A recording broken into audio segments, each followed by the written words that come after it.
Recording in progress.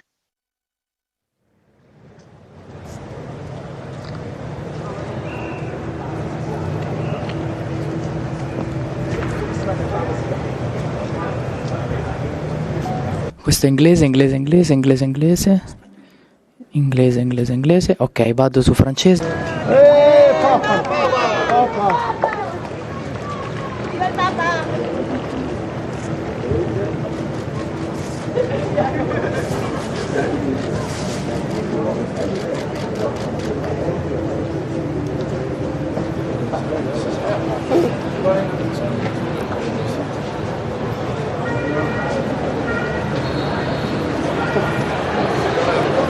Water I brought up. Should I put a can there in case any of the speakers want to? Ladies and gentlemen, signore, signori, I would like to ask you if you could please move on into the plenary hall. As you can see, His Holiness Pope Leo XIV has already entered the building and will soon be joining us. If you could please come in slowly and take your seats as indicated. You may follow the entrance of His Holiness Pope Leo XIV as you are inside the plenary. Thank you very much.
Once again, ladies and gentlemen, if I may ask you to please come on into the plenary and take your seats.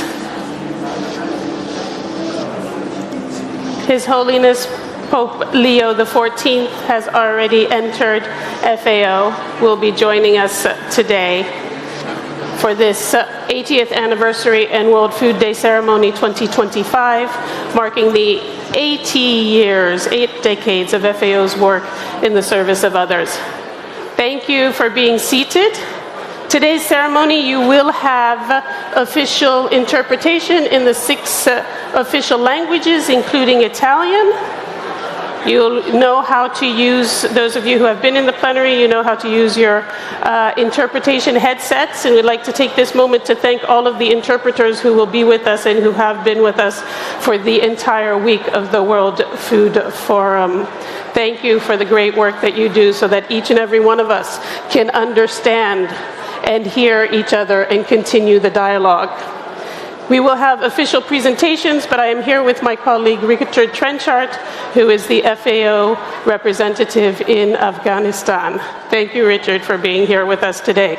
Once again, this is also webcast, on the FAO channels as well as the UN Web TV, and we'd like to thank the national television as well as Vatican News and all of our media colleagues who are here to cover this event. Thank you very much. Grazie mille per essere con noi. Thank you again, colleagues. Please do have a seat as we are soon going to be starting our ceremony.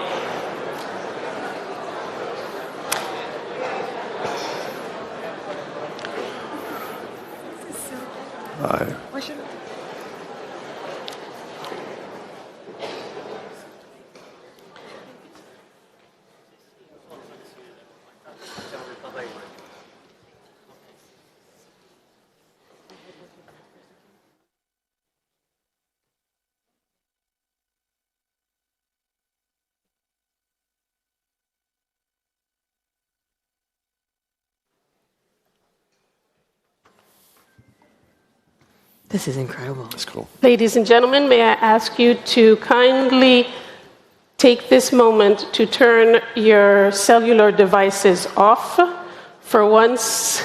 Let us, or on silent, not off. I want you to connect to people and share, but I'd like you to put them on silence if you can for this ceremony. Once again, I'd like to thank you all for being here on this 2025 World Food Day ceremony, official ceremony, and marking the 80 years of FAO, born today on October 16th, 8 decades ago. 8 decades of determination, will, and desire to create a world free from hunger and malnutrition. Thank you all for carrying that forward and continuing to do the work that you do in that direction. If you could all be seated in order to allow this ceremony to start, we will allow the visitors and guests to sit down before we start. Thank you again. Interpretation is in all 6 languages, including Italian.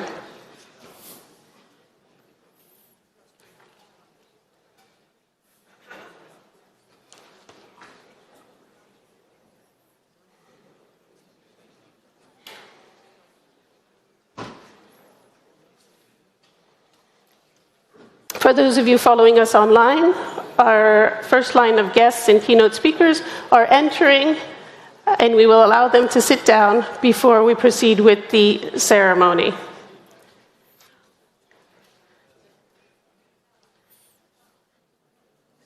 Welcome to all our special guests, keynote speakers, to this year's 2025 World Food Day ceremony, marking the 80 years of FAO. Thank you very much. And thank you to all the excellencies entering for being with us here today.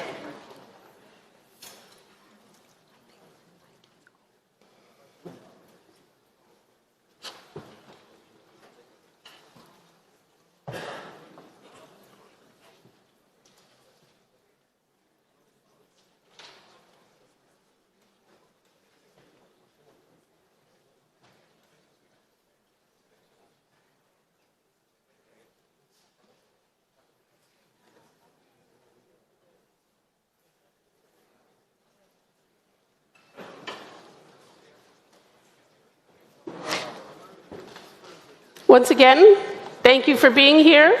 Please know that interpretation is available for those who were here before. You've already heard me say it, but I'll say it one more time because it's important that everybody be able to follow this ceremony. A quite important 8 decades of FAO, this World Food Day with the theme Hand in Hand for Better Foods and a Better Future. It is not only in the 6 languages plus Italian, but you will also see on your screens, wherever you are following or in the plenary, we have sign as well for those who need to.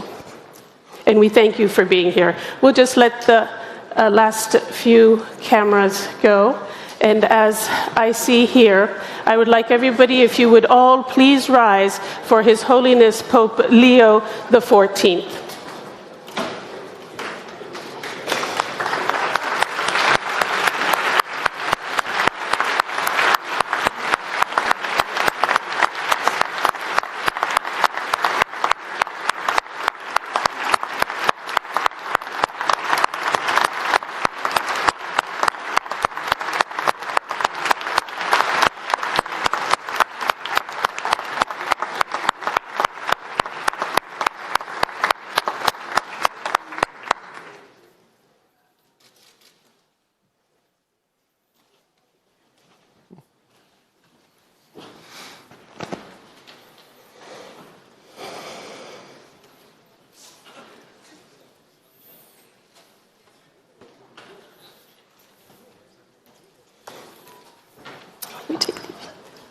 His Holiness, Your Majesties, Excellencies, distinguished guests, friends, colleagues, and all of you following us online, live on platforms, thank you and welcome to this 2025 momentous World Food Day, marking 80 years of FAO's existence, and also under the theme of Hand in Hand for a Better Foods and Better Future. I'm Yasmina Bouzia, and I am the Director of Communication at the Food and Agriculture Organization of the United Nations, FAO. You will hear it as FAO in the future. And I'm very pleased to be joined by my two esteemed moderators for the rest of the day.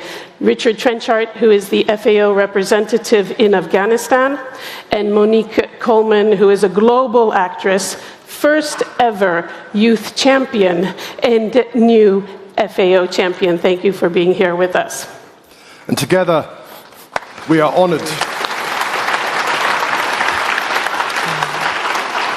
And together, we're honored to guide you through today's very special ceremony to mark FAO's 80th anniversary. 8 decades of working together, and I quote from the preamble of FAO's constitution, to promote the common welfare by furthering separate and collective action. 80 years of learning together, sharing together, and turning knowledge and expertise into action and results. And today, as we come together hand in hand, we know that the strongest solutions emerge when we unite across borders, generations, and communities. The power of collaboration drives real change.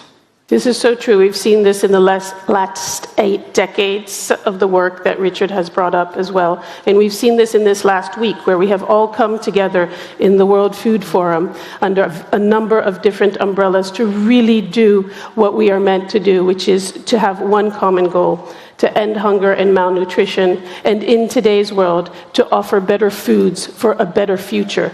Every action that we take matters, and every person that we take this action for matters. It is critical. Thank you.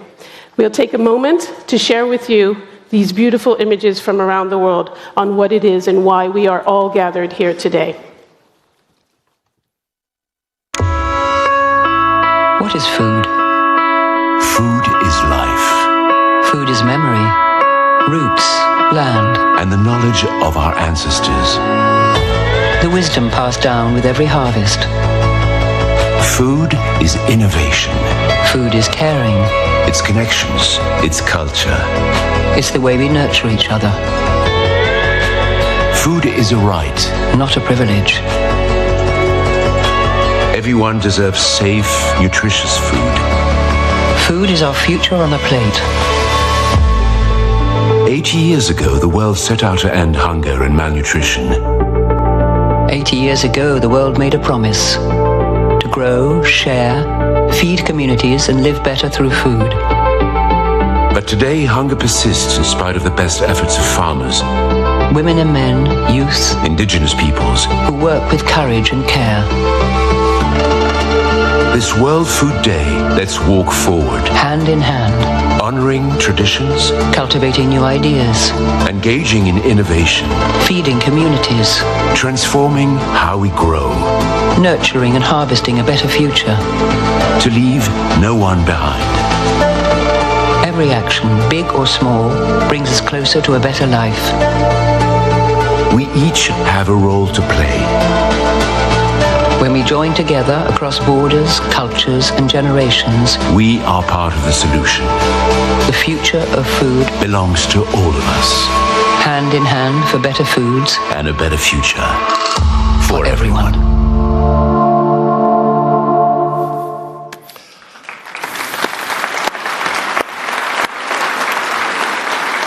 Thank you. And with that, it is my very great pleasure to invite our inspirational Director General, Dr. Chu Dong-yu, to deliver his 2025 World Food Day address. Director General, please.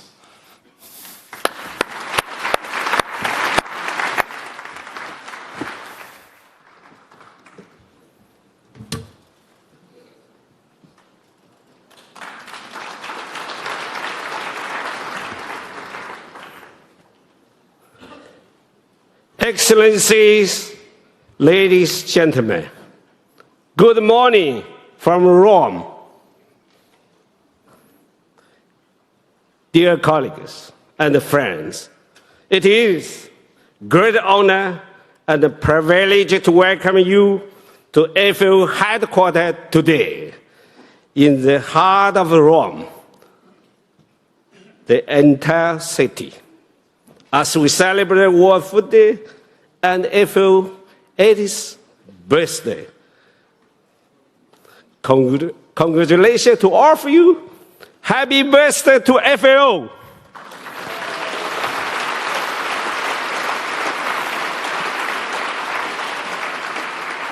I'm so deeply honored to welcome the esteemed world leaders who have joined us today in person in Rome, in FAO headquarters.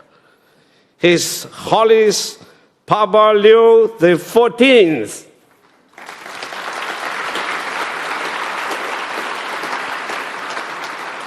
Her Excellency Prime Minister of Italy,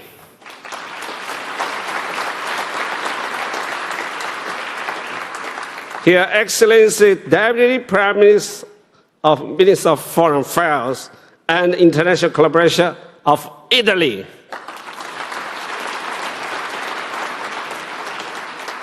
His Majesty King of Lesotho, Goodwill Ambassador of FAO,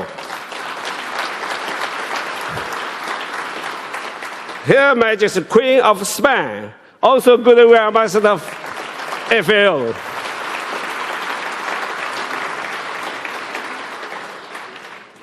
Her Royal Highness the Princess of Jordan, also Goodwill Ambassador of FAO,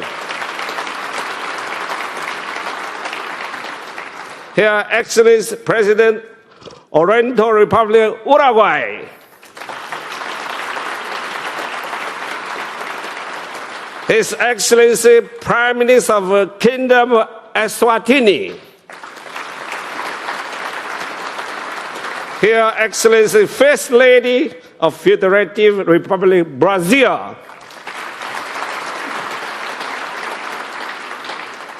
His Excellency Ban Ki-moon, former Secretary General of United Nations,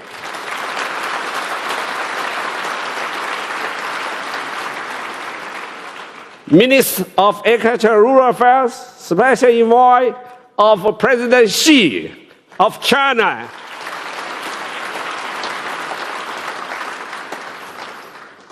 to all of you here in Rome and connected virtually from around the globe, 热烈欢迎 ，Welcome, Bienvenue, Benvenidos, Alam Salakan, Dobra Bos Halavet, Benvenudit.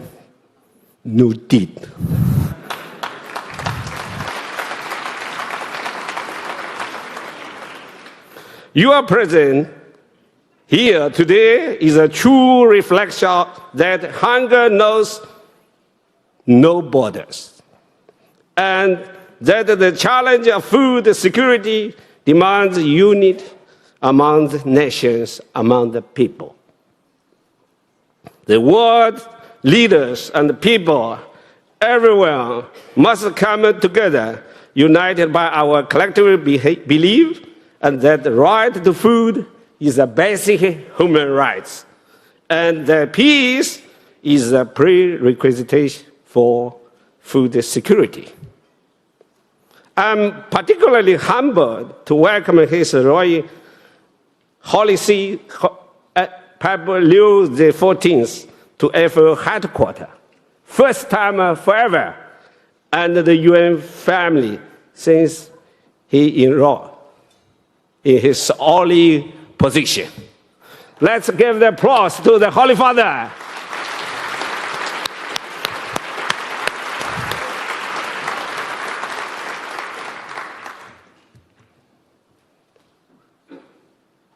Your holidays, your presence on this World Food Day, especially 80th anniversary of FAO birthday, it's a great honor remind us that the fight against hunger is not only about food. It is about the dignity and our shared humanity. Your guidance encourages us to put humankind at the center of everything we do. We heed your call for a more just society, where the poor and the most vulnerable are not discarded or ignored, but are the focus of our combined efforts. Your call inspires us to be better together, strengthened by our collective compassion. This conviction further strengthens our dedication to pursue FAO's noble mandate for a world free from hunger and malnutrition. Just originally said by President Roosevelt, free from want, as laid down by our founding members in our Constitution. At the FAO, for over 80 decades, we have recognized that food security cannot be achieved without prioritizing human dignity.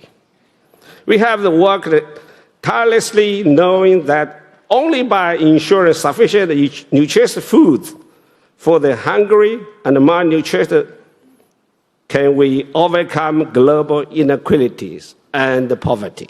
Food does not only feed the body, it feeds the soul. It restores dignity. It shows a better life and a better future for all.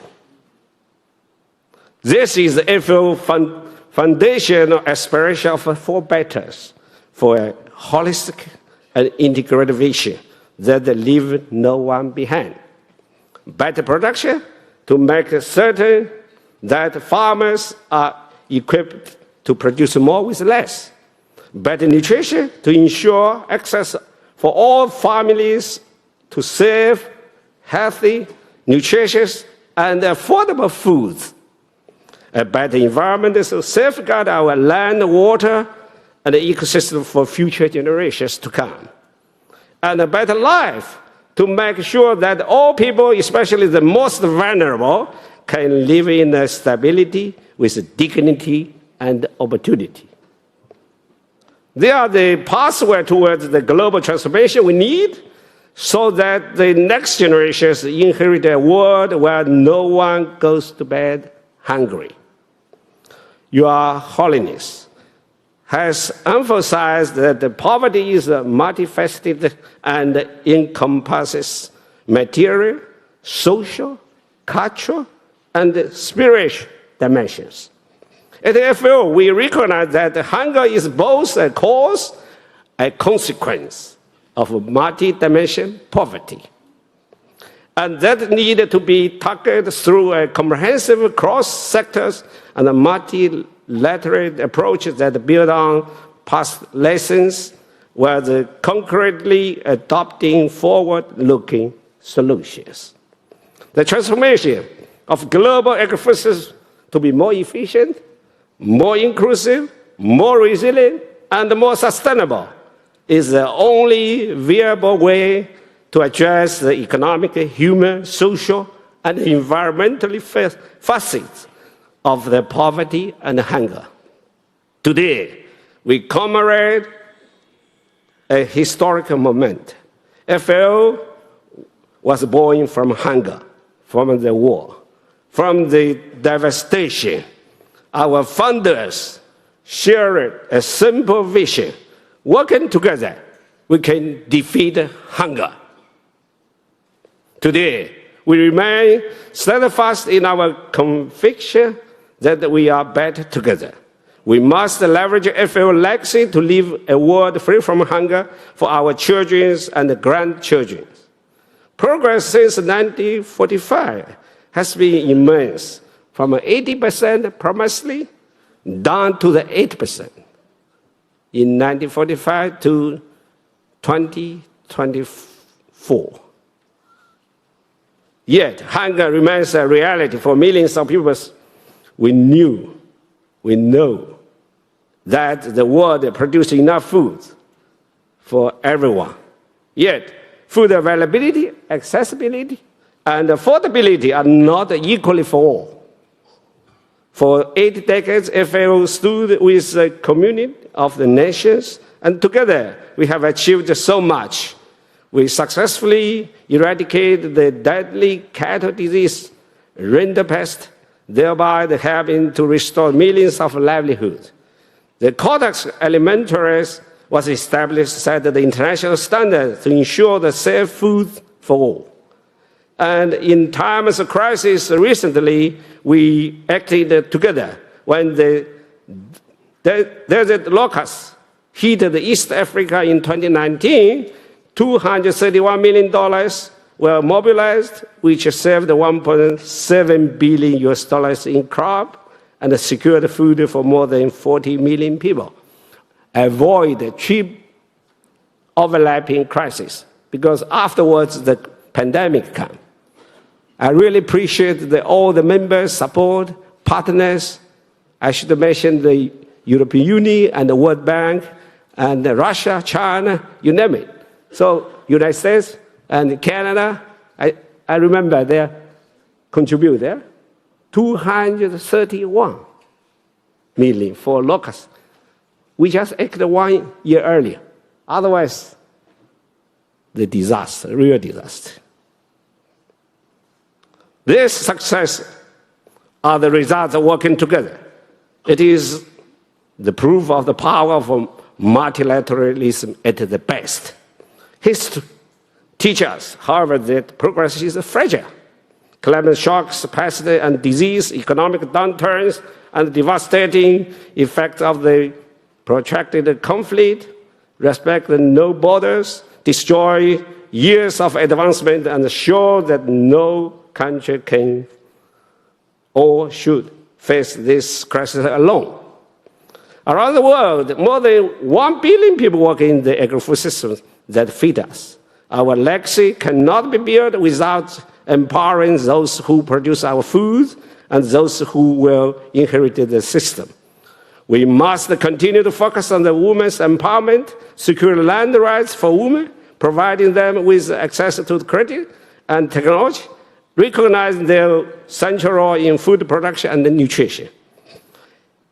His Holiness reminds us of the intrinsic importance of women's dignity and rights, particularly in face of poverty and exclusion. Today is about looking forward to the future. The youth are already shaping. We must make agriculture attractive to youth, facilitate their access to land, financing, and digital tools. We must equip them to not just participate, but to lead. We must give them the pen for themselves to read their own chapter. We couldn't have them write chapter for themselves. They should by themselves. We need to recognize that the indigenous peoples are essential partners for a sustainable future. Their role is not just about providing food for their own communities. It is about safeguarding the very fundamental issues, resources for our global agri-food system. By supporting them, we are not only upholding the human rights, we are investing in food security for all the humanity.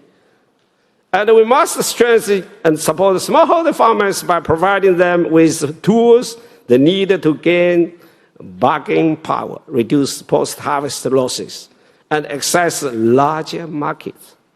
Smallholders produce most of the food we eat, yet they are almost always left to sit on the margin of society. We must ensure that women, youth, indigenous people, and smallholder farmers are the heroes of our legacy. Your Holiness, Your Majesties, Excellencies, ladies, gentlemen, dear colleagues and friends, to mark today's historical moment and event, we are officially opening the door to the Food and Culture Museum and Network here at the FAO headquarters. Thanks to the host country and the leadership of the President Mattarella, Prime Minister Giorgia Meloni, we are together, the walk, the talk. The museum is a dynamic education platform and a global network that brings together agri-food system and heritage, tradition, knowledge, science, innovation, all this together to access to any corner of the world. The museum and network amplifies FAO mission using the universal language of the art and the culture. It will inform, involve, and inspire people to act. On this World Food Day, let us honor our common humanity by thinking together, learning together, and contributing together. Sharing and collaborating is our common language, with mutual respect, understanding for a better, more food secure future for all on this small planet. On this World Food Day, let us reaffirm our commitment to our shared mission until its accomplishment. Let the end of hunger be our common legacy. Human legacy. There is a Chinese proverb which says, 常理时，天下安. It means when the granaries are full, the world is at peace. Your Holiness call us to invention a civilization of love, where the poor are not just the object of the charity, but central in shaping a better society. This call for the policies that promote justice and equality, and for the personal conversion as the cornerstone of the transformation. Today, let us heed that call, a call that transcends borders and beliefs. Let us be better together. Let us honor 80 years of progress by securing the next 80 years of food, dignity, and hope for all people everywhere, leaving no one behind. And thank you. Thank you all of you.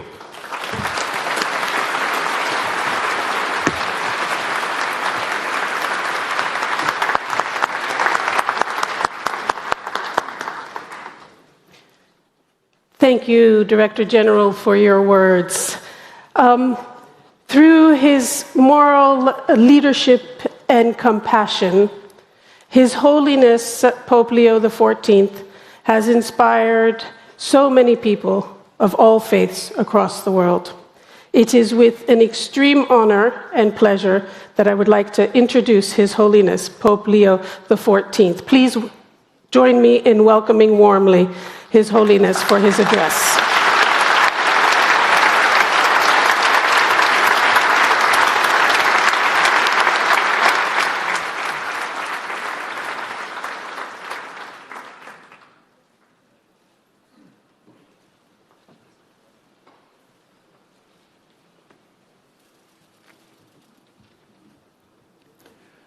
Señor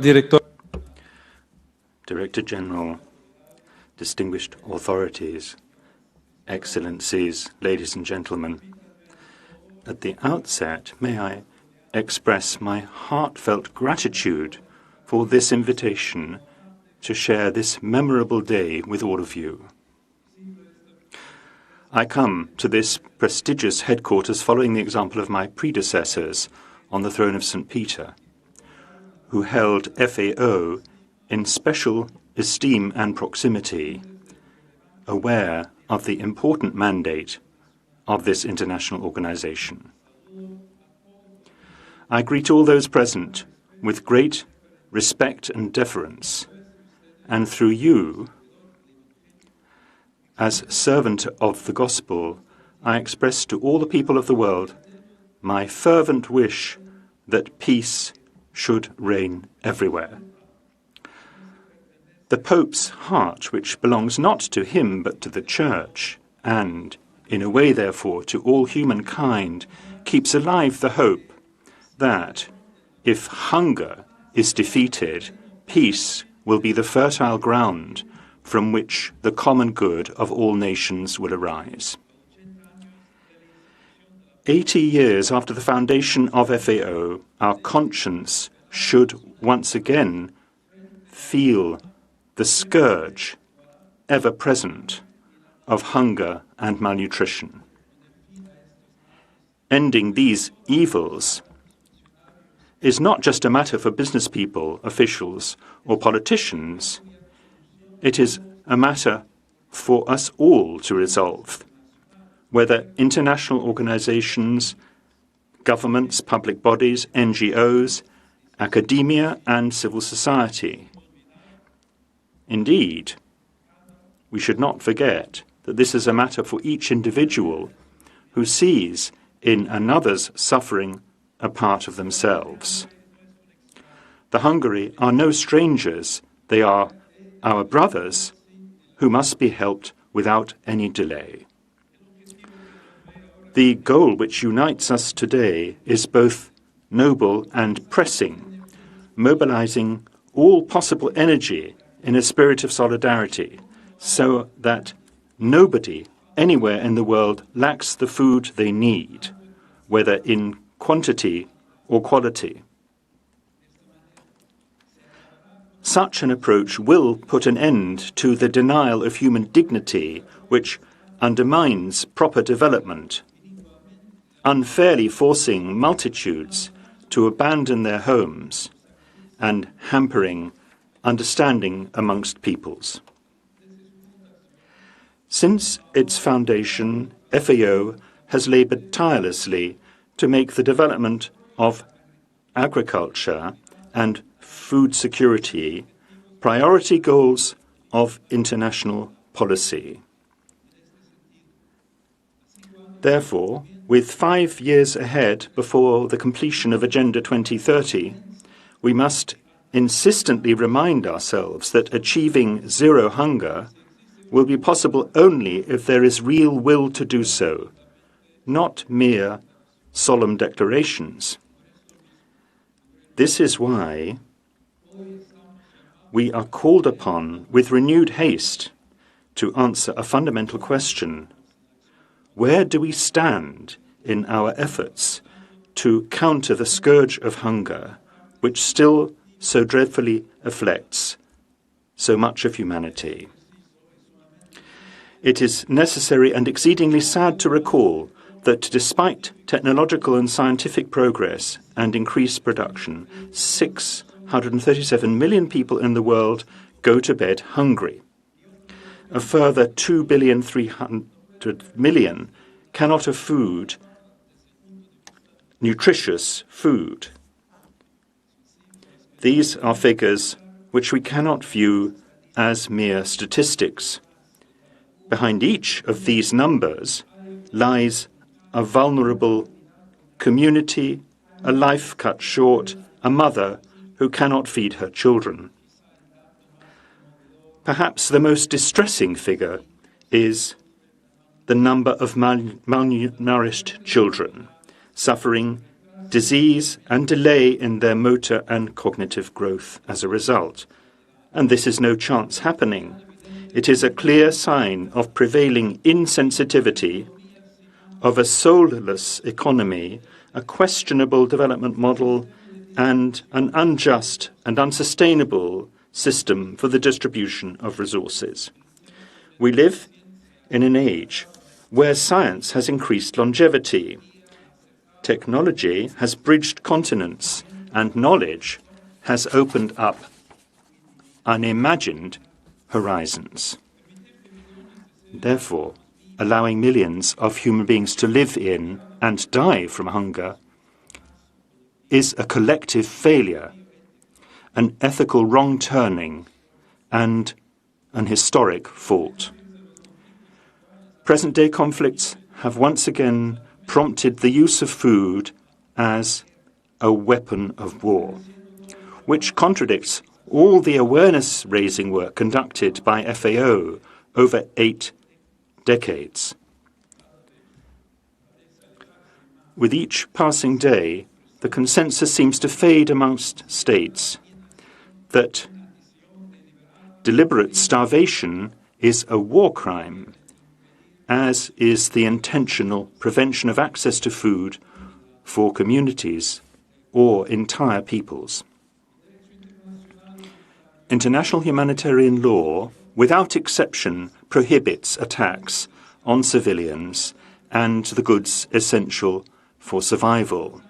A few years ago, the United Nations Security Council unanimously condemned this practice, acknowledging the link between armed conflict and food security, and stigmatizing the infliction of hunger on civilians as a method of war. But this seems to have been forgotten, since tragically we are witness to the continued use of this cruel strategy, which forces men, women, and children into hunger and denies them their most basic right, the right to life. However, the silence of those dying of hunger pricks the conscience of us all, though it is often ignored, passed over in silence, or misrepresented. We cannot continue in this way, since hunger is not man's destiny, but man's perdition. Let us therefore strengthen our resolve to eliminate this scandal. And let us not imagine that hunger is just a problem to be solved. It is more. It is a cry to heaven, which needs a rapid response from each nation and each international organization, each regional, local, and private entity. Nobody can stand aside from the determined fight against hunger. This battle belongs to us all. Excellencies, today we face an appalling paradox. How can we continue to allow huge quantities of food to be wasted while millions rifle through garbage in search of a few crumbs? How can we explain away the inequalities which give everything to a handful of people and leave so many with nothing? Why is there no immediate end to wars which destroy our fields and our cities too, entailing scenes unworthy of the human condition, where people's lives, and especially the lives of children, instead of being cherished, vanish into nothing when they venture out in search of something to eat, all skin and bone? As one contemplates the contemporary world, pained and devastated by the conflicts which afflict it, one feels that we have become impotent bystanders in the face of appalling violence, when in fact these humanitarian tragedies are known to us all and should urge us all to strive for peace, armed with the healing balm needed by the open wounds in the heart of humankind. This bloodshed should immediately catch our attention and prompt us to face our individual and collective responsibility and shake us from this fateful lethargy into which all too often we have sunk. The world cannot stand back from this terrible spectacle of suffering afflicting so many regions of this planet. This must be stopped once and for all. The time has come, therefore, to ask ourselves with courage and lucidity whether future generations deserve a world unable to eradicate hunger and misery for good. How is it impossible to stop so much terrible suffering which reflects so negatively on our human family? Can our political and social authorities still be polarized and continue to waste time and resources on pointless, angry discussions, while those whose needs they should be attending to are confined to oblivion or exploited for partisan interests? We cannot simply proclaim values. We must embody them. Slogans do not prevent misery. We must move beyond an outworn policy paradigm and impose an ethical vision which overcomes pragmatism and places people before profit. It is not enough to call for solidarity. We must truly guarantee food security and access to resources and sustainable rural development. It therefore seems to me most appropriate that this year's World Food Day is being celebrated under the heading Hand in Hand for Better Foods and a Better Future. At this moment in history of profound divisions and contradictions, feeling united by working together is not only an appealing ideal, but also a decisive call to action. It is not enough to cover our walls with big, colourful posters. The time has come to enter into a renewed commitment with a positive impact on those whose bellies are empty and who hope that our concrete action will pull them out of their distress. This goal can only be achieved by pooling effective policies and by coordinated implementation and synergy of action. The appeal to walk side by side in fraternal concord must become the guiding principle of our policies and investments, since only in sincere and constant cooperation will we achieve fair food security accessible to one and all. Only by joining our hands will we build a future of dignity in which food security is felt as a right and not as a privilege. Through this conviction, I wish to underline that in the struggle against hunger and the promotion of integral development, the role of women is indispensable, although this is not always sufficiently understood. Women are at the forefront of the search for missing bread, sowing hope in the furrows of the soil, and building a future with hands marked by their effort. In each corner of the world, women are the silent architects of survival, the methodical custodians of creation.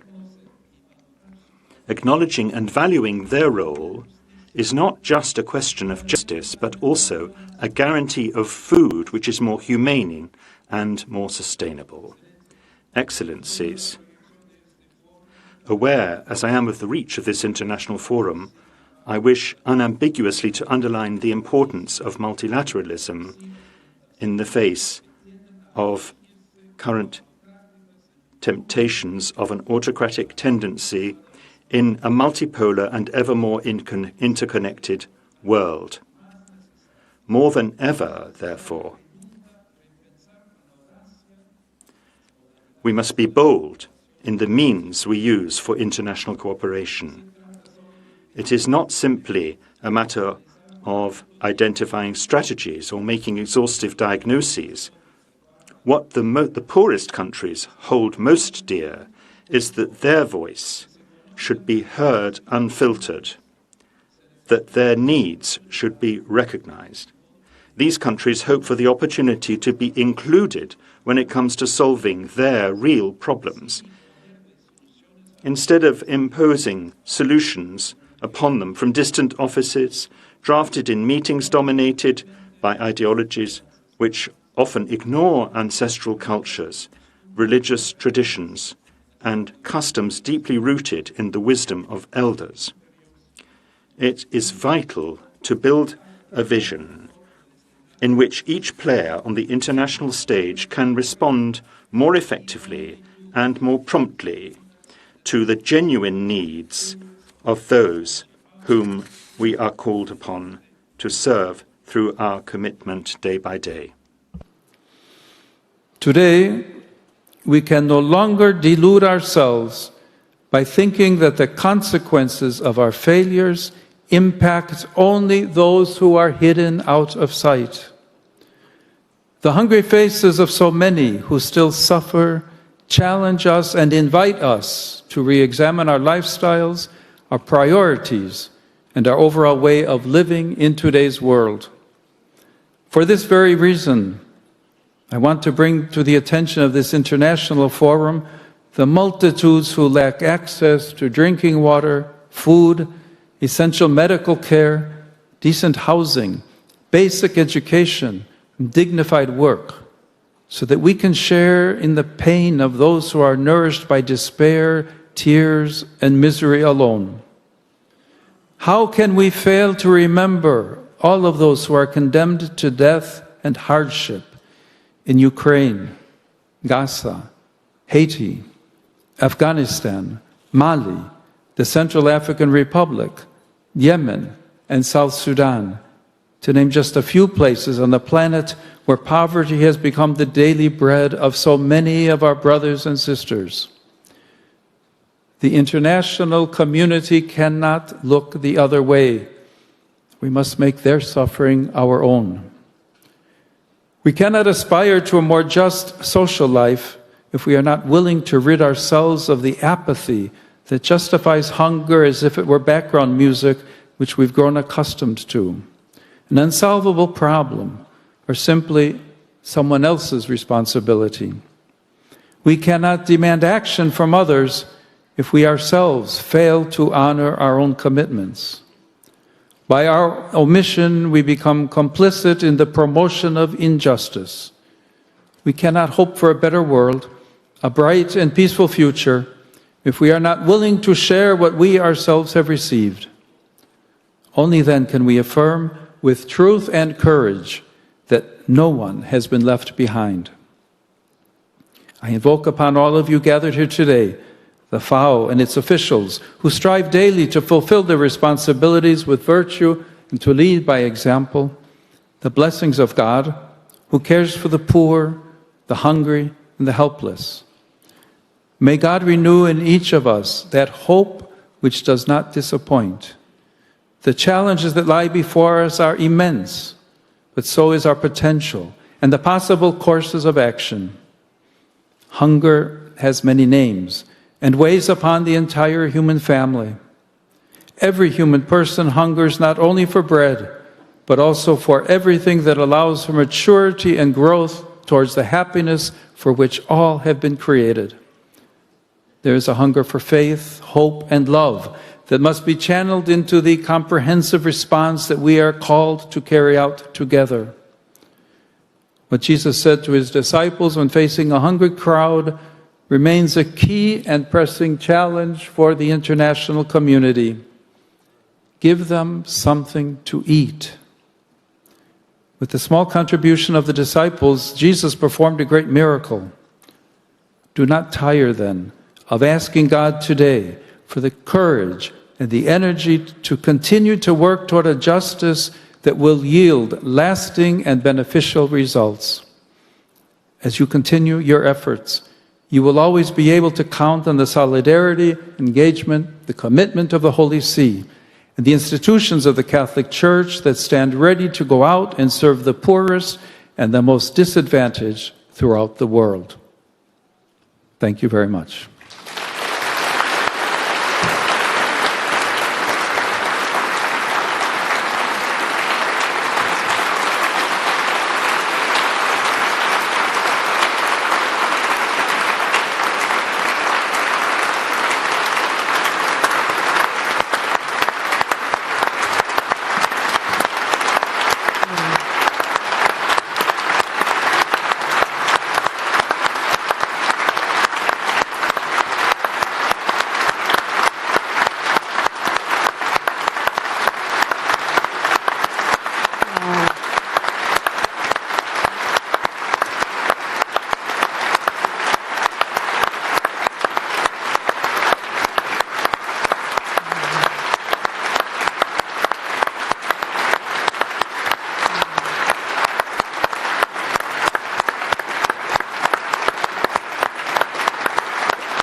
We thank His Holiness for those wonderful words.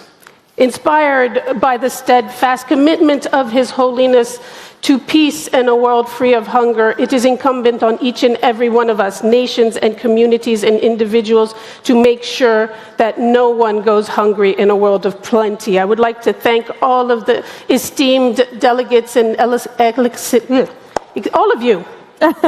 You are all excellencies. Thank you. I'd like to thank you very much for being here. All of the ministers, you've come from around the world to be here with us today. Ministers of agriculture from Italy, from China, from around the world. I met this morning from Angola. I met Jordan as well. Everybody from all parts of the world. Thank you for being here, for having listened to this wonderful keynote speech by His Holiness. It is quite moving, tough to follow. But I know that we're all here to be able to do the work that is requested of us. Richard, you said one thing to me behind scene. You said... The hope that does not disappoint. The hope that does not disappear. Monique, your words as well. I heard you in the back saying, so tough. I was so deeply inspired. And one of the things that Richard actually said is that something that's so impactful about FAO is that it's not just focusing on the issues, but really bringing hopeful solutions. And that's a really beautiful perspective and something we really need right now. Let us give His Holiness a round of applause. I'm sure he will hear it again.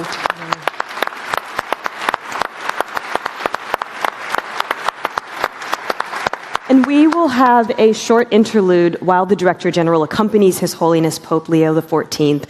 And we ask that all other guests please just remain here with us. You won't be alone because we're actually going through a couple of things with you. Dick, please.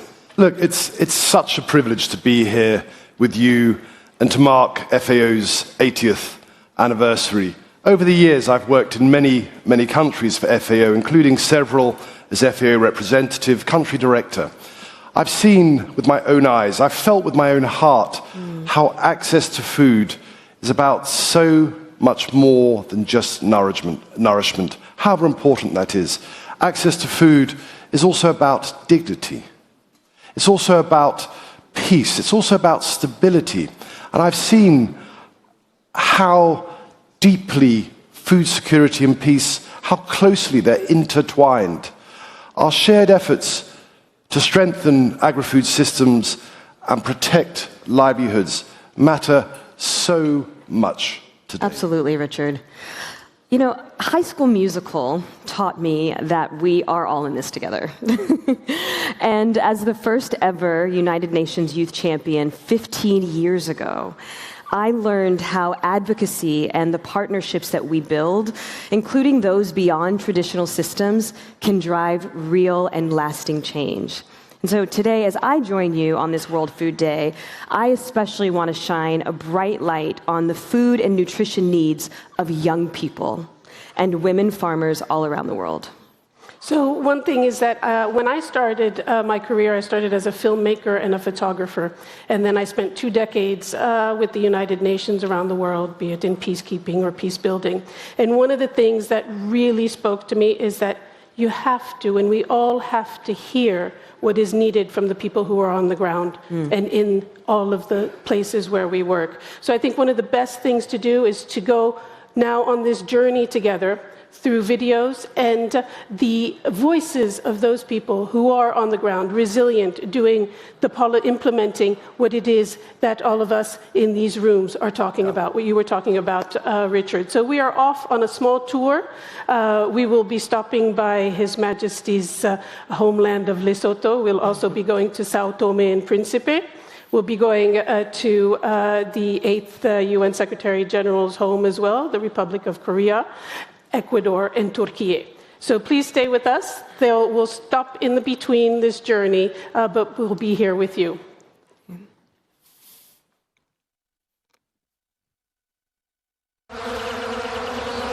Arılarda şunu fark ettim. Onların sesleri insan tarafı.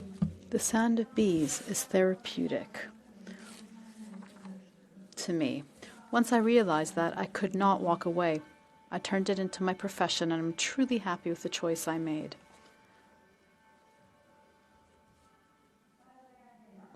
My name is Zuleyha Seylan, I'm 22 years old. I'm a professional beekeeper.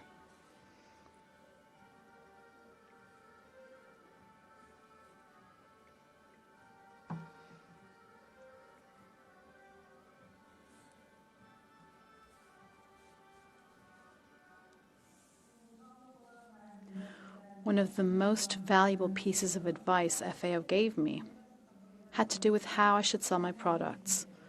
I felt unsure about this. They taught me where and how to promote my work, what kind of social media posts to make. I have also learned how to properly maintain bee colonies. All of this knowledge has already made a difference to me. I have been in this business for 5 years, but the FAO training I received helped me create a clear roadmap.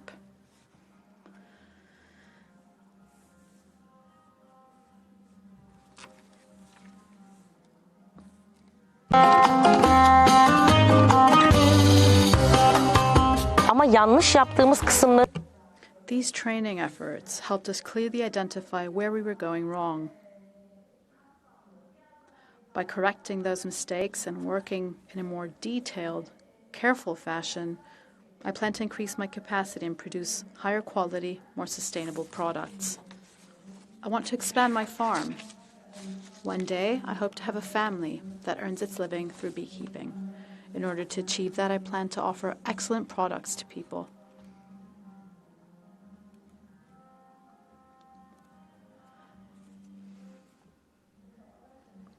Farming is important for young people because it allows us to create our own jobs, earn an income to support and feed our families.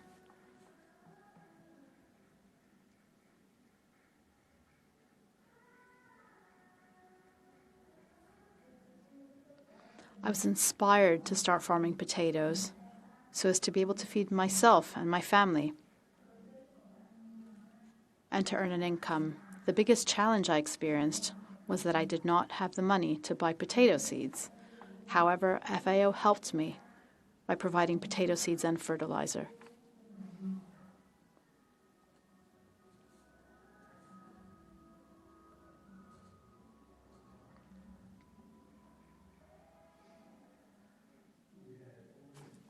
For a number of years, researched, and through that research, we realized that there is a product that we can grow in Lesotho that can contribute to agricultural growth and agricultural transformation, and that product is the potato.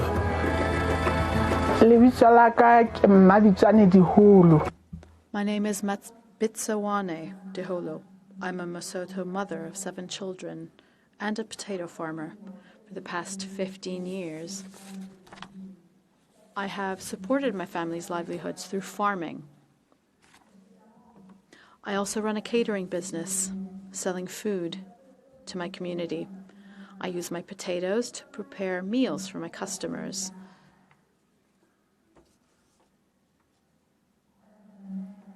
My dream is to see a bigger harvest in the future so that I can sell more produce and earn an income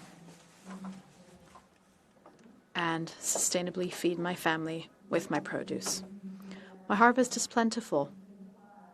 There is so much more now that it fills my house, and I'm running out of space. I now have a steady supply of potatoes to prepare for customers in my food catering business. It's a blue bag, but we can...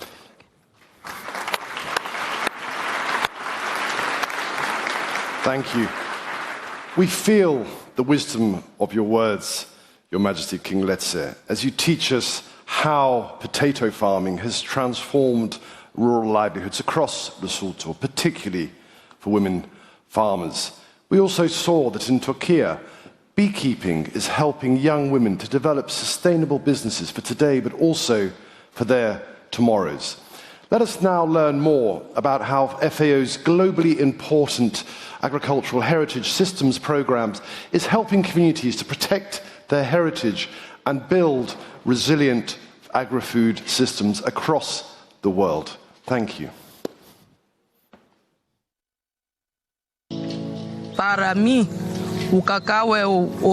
For me, cocoa is my country's gold.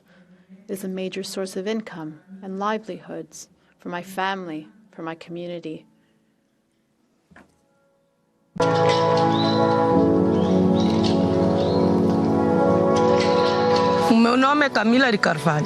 My name is Camila de Carvalho. I'm 32 years old and I live in Praia das Conchas farm in São Tomé and Príncipe. I have been growing cocoa for over 7 years now. Cost of living is high. I wish I had a better income so that I could provide everything that my children need.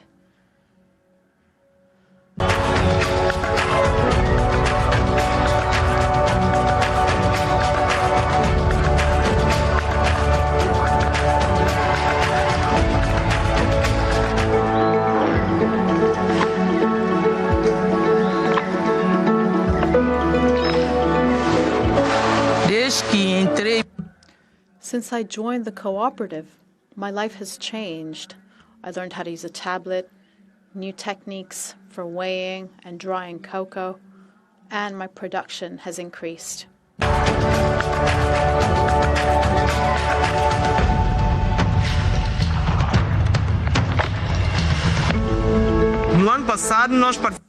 Last year, we took part in the Euro Chocolate Fair in Italy. It was fantastic.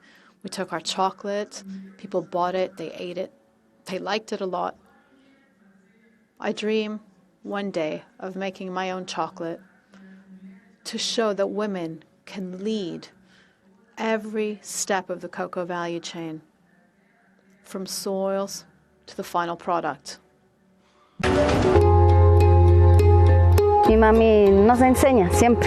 My mother has always taught us about farming, how to sow seeds, how to work with crops. Without farming, we would not have much food.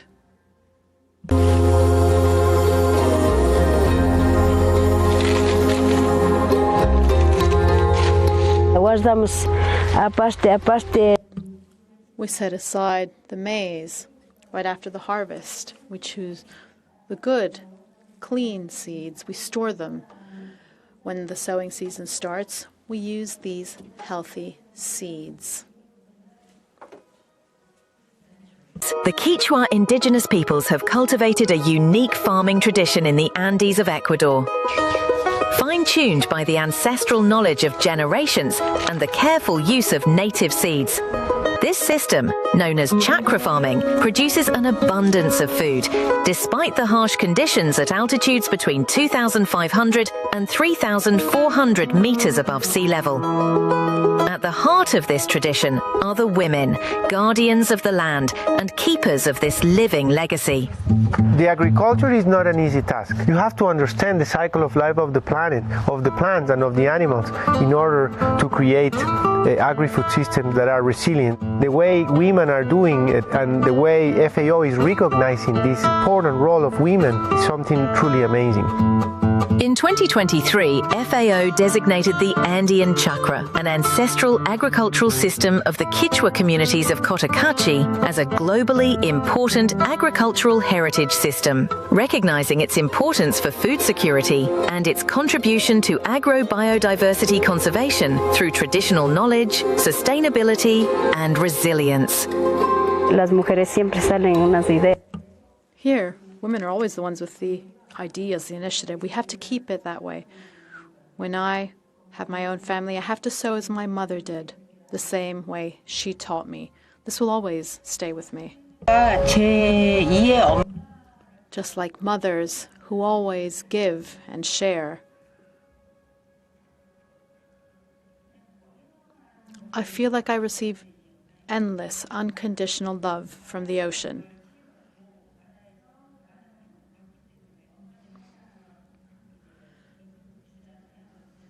That's why I think of it as my second mother.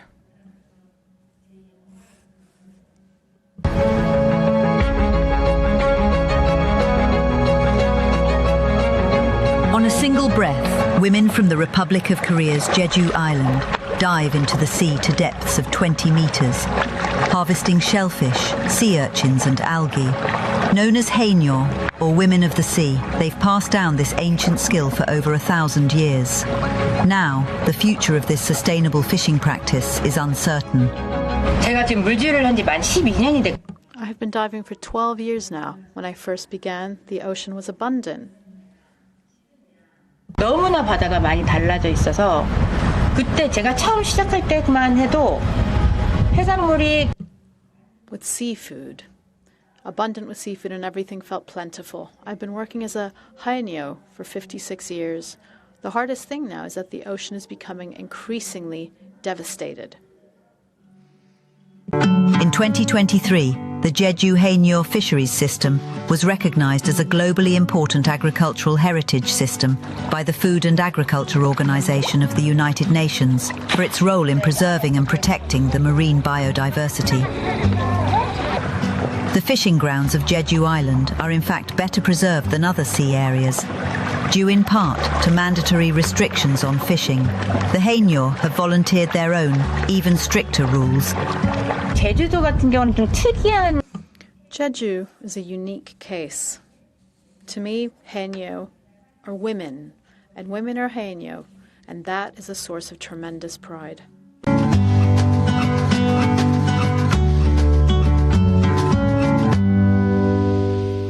Wow. Incredible, right? These are beautiful stories of farmers, fishers, and communities finding sustainable ways to cultivate, process, and share food.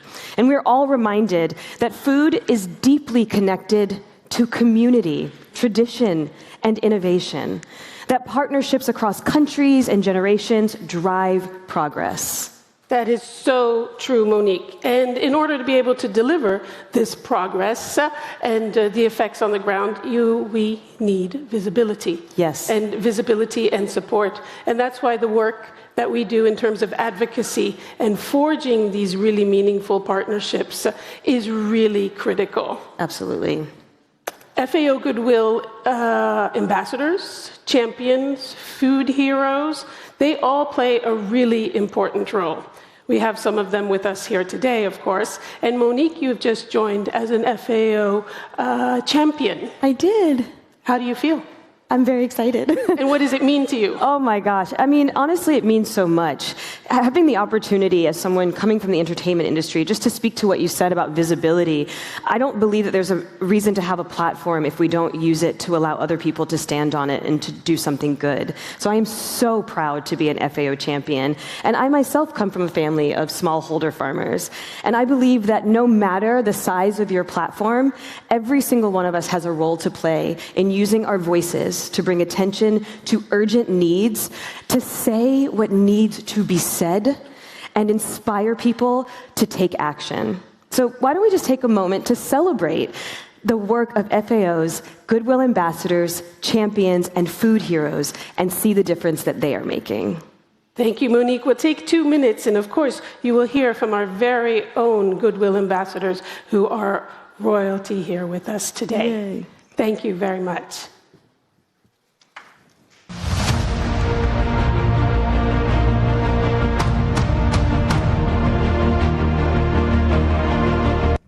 FAO Goodwill ambassadors and champions use their influence to advocate for FAO.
today, in addition to wonderful Monique, we are joined by a number of FAO Goodwill ambassadors, champions, food heroes, as well as artists with whom we've collaborated with on some really exciting projects, including the new FAO Food and Agriculture Museum and Network.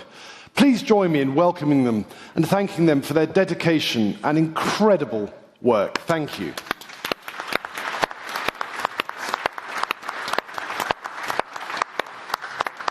You have, of course, seen in our slideshow, but we would like to acknowledge Queen Letizia, who is right in front of me, His Majesty King Letsie III of Lesotho, and Her Royal Highness Princess of Georgia. Thank you very much for being one of our first key FAO Goodwill ambassadors and being here all of the time, every time we have this event. You are always, as the Director General has said many time and time again, you are standing steadfast by us. Thank you very much, and by the work that all of you do here at FAO. We'd like to welcome back the Director General. Thank you very much, and we will move on to our next segment now. We also send online greetings to Thailand, where the Princess is also online joining us today, having just celebrated World Food Day in Bangkok. That's Princess Mahachakri Sirindorn. Thank you so much for your work. Thank you so much for your support. Thank you all, and thank you, Monique. Your incredible support and really valuable contributions do so much for advocacy, do so much to raise awareness, and do so much also for action. Thank you. Well, and thank you, Richard. I'm brand new here, but you have been here for over 25 years, and that is incredible. Yeah. So the thing that works best is seeing what we are doing. And I want to take 2 minutes for all of you who have not necessarily been able to follow the first 4 days of the World Food Forum, where we had the From Seeds to Food. And we brought products and innovation and science, and experts from around the world came to share that with the Italian population, with each other, because FAO is a place where everyone meets and shares the knowledge through museum, through the work that we do. We'll take 2 minutes, no, less than 2 minutes, sorry, 30 seconds, to see what these 4 days were like. And we'd like to thank, of course, our host country, because there was a beautiful kickoff with the Italian Carabinieri parachute jump. You will see that on the image, and then we will proceed to thank officially and formally our host country. Please.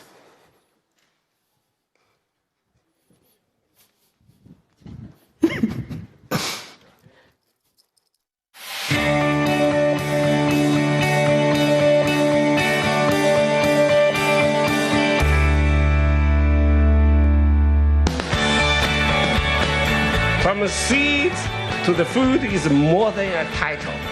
It represents the full story of agribusiness, from first seeds planted 1,000 years ago to the latest innovations in crops, livestock, forestry, fishery, and aquaculture that will nourish generations to come.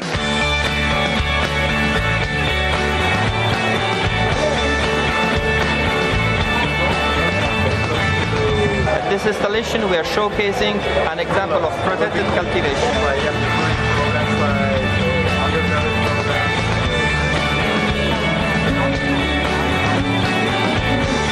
What is the Seed Vault, you might ask? Well, Seed Vault is where humanity is saving seeds for future generations.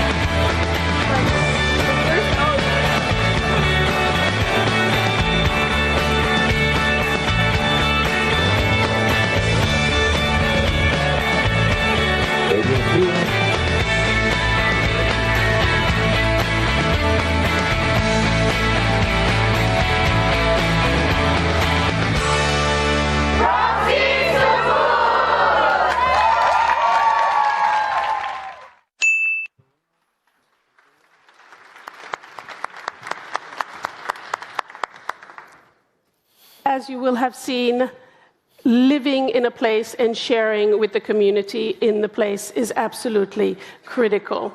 This is one of the things that we like to do, is to give back, and also to be able to educate and to go forward with the next generation. And for those of you like me who have known this building and its grounds, FAO headquarters, for so many years, you will no doubt have seen careful and impressive transformations over the past year. For this transformation, we give our thanks and our deep, deep gratitude to our wonderful host, Italy, our host since 1951. Thank you.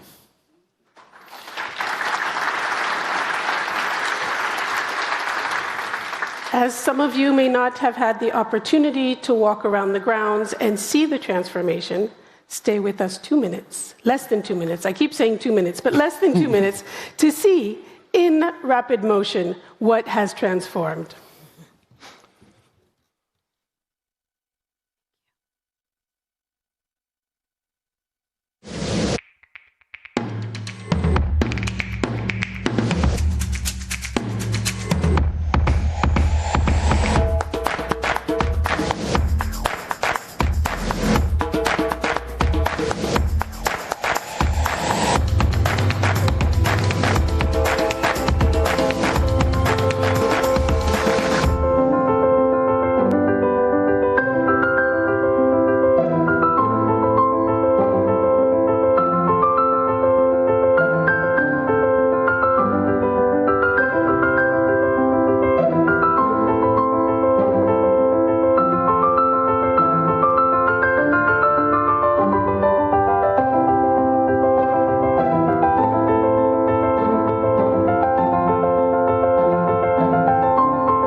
Renovation takes and transformation take their various forms, and it is from outside but also from within. I'd like to show you also that we have had 43 different rooms that have been renovated by many of you members here with us today. It has also made that we are more agile as FAO on the ground. They have been upgraded to the state-of-the-art technology, and we are able to deliver on the ground what we are meant to do in the service of others. Dick, you actually benefit from these rooms while you are in Afghanistan. What is the kind of work that comes out of this? Yeah, I think I've been working in country offices and leading teams, including the incredible team in Afghanistan, who I know are all watching online this morning. And the biggest single change I've seen is this shift towards a truly one FAO global operation. And these rooms, they're very different, but they serve a single common purpose, and that is to bring FAO's people, its expertise, its knowledge from across the world together. And we, whatever the situation, we are working not just as a country team, not just as a regional team, but also as a global team. And these rooms are the hub for us. Only 2 weeks ago, the internet, telephones were cut off across the country. But the first thing that we do as part of our resilience framework is come together with headquarters, regional and country teams in these rooms where the technology, the state-of-the-art technology, allows us to make real-time decision-making happen. Thank you, Richard. And from here, we're going to transit to the fact that we will hopefully be able to show all of the people who come to visit FAO, the work that's done on the ground from the museum. Monique, you have seen the museum, parts of the museum, but I think we'll share a few minutes, a few seconds, I'm going to say, of the video of what to expect of the museum. The Director General this morning had inaugurated it and unveiled it with the President of the Republic, Sergio Mattarella, and many of you are going to see it later today. This is what learning and sharing is about, and we'd like to thank our host country, Italy, for being able to make this happen.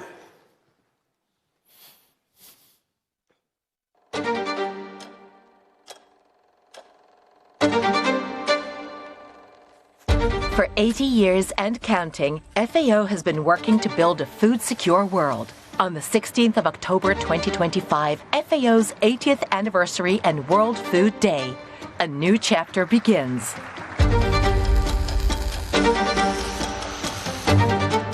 The Food and Agriculture Museum and Network brings FAO's mission closer to you. Through art, knowledge, and educational experiences, cultural diplomacy engages a global audience and shows how we all shape the future of food. For nearly 3 years, hundreds of days, and countless hours, creativity has filled FAO headquarters, bringing the leading vision of this special initiative to life.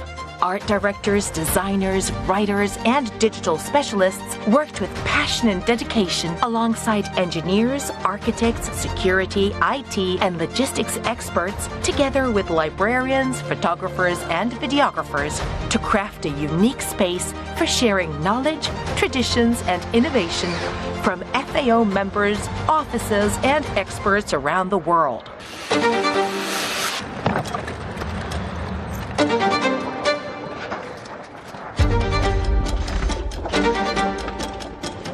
Then, artists, artisans, and skilled hands have helped to shape the soul of this project. FAO Mune is a new kind of journey, a space that educates, inspires, and drives action for food.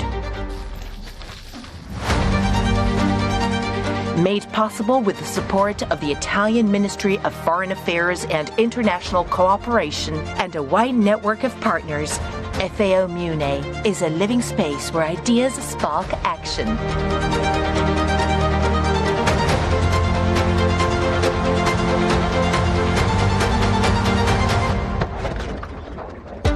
Explore, learn, act.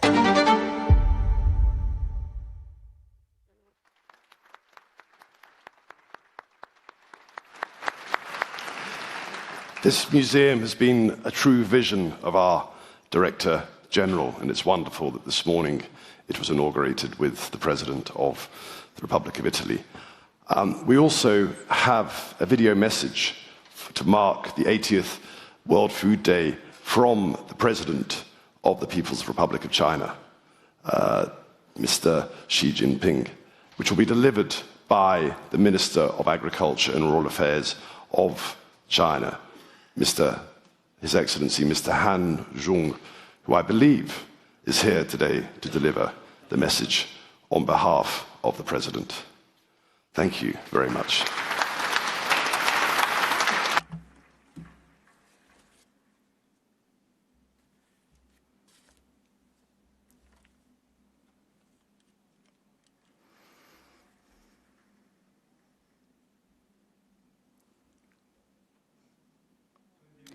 Distinguished Director General Chu Dongyu, dear colleagues, dear guests, dear friends, ladies and gentlemen, good morning. On the occasion of the 80th anniversary of FAO, President Xi Jinping of the People's Republic of China has sent a special congratulatory letter. On behalf of the Chinese government, I have the honor to read out President Xi's message.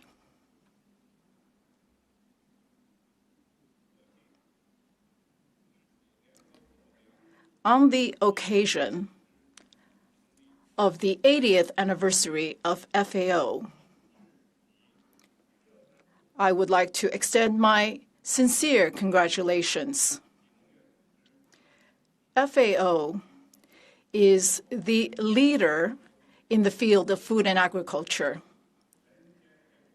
FAO shoulders the important responsibility of ensuring global food security and to promote the development of rural areas, as well as facilitating the transformation of the agri-food system. It is an important organization in the world. The Chinese government attaches great importance to food security. We strive to resolve our own food problems to feed the billions of people in China and to extend our support to the countries in need to ensure global food security and we contribute China's support. China, like before, we will continue to support FAO in the global food and agriculture arena. Together with the international community, we will continue to facilitate the Global Development Initiative and to achieve the 2030 Sustainable Development Agenda. We build a community with a shared future for mankind. To support our people and to field further support, the Chinese President, President Xi, made the above remarks today on the 16th of October. Ladies and gentlemen, in his message, President Xi Jinping highly commended FAO's remarkable achievements over the past 80 years. He called for strengthened global food and agriculture governance and for ensuring world food security. His words reflect China's firm resolve and sense of responsibility in advancing a community with a shared future for mankind. China will faithfully carry forward the spirit of President Xi's message, fully implementing the Global Development Initiative, the Global Security Initiative, the Global Civilization Initiative, and the Global Governance Initiative. Together with FAO and other partners, we will strive tirelessly for a world free from hunger. 80 years ago, FAO was established in response to a war-torn world and the urgent need to eliminate hunger. Over the past 80 years, FAO has remained dedicated to addressing global food challenges, building consensus, and mobilizing resources, fostering cooperation, making significant contributions to global food security and improved livelihoods worldwide. Dr. Chu Dongyu, since taking the office of Director General, has led FAO with bold reforms and innovative actions, guided by the strategic vision of better production, better nutrition, better environment, and better life. FAO has also put forth initiatives such as One Country, One Product and 1,000 digital villages, thereby accelerating the transformation of global agri-food systems. Dr. Chu's leadership in tackling food crises and reducing hunger and malnutrition has earned broad recognition.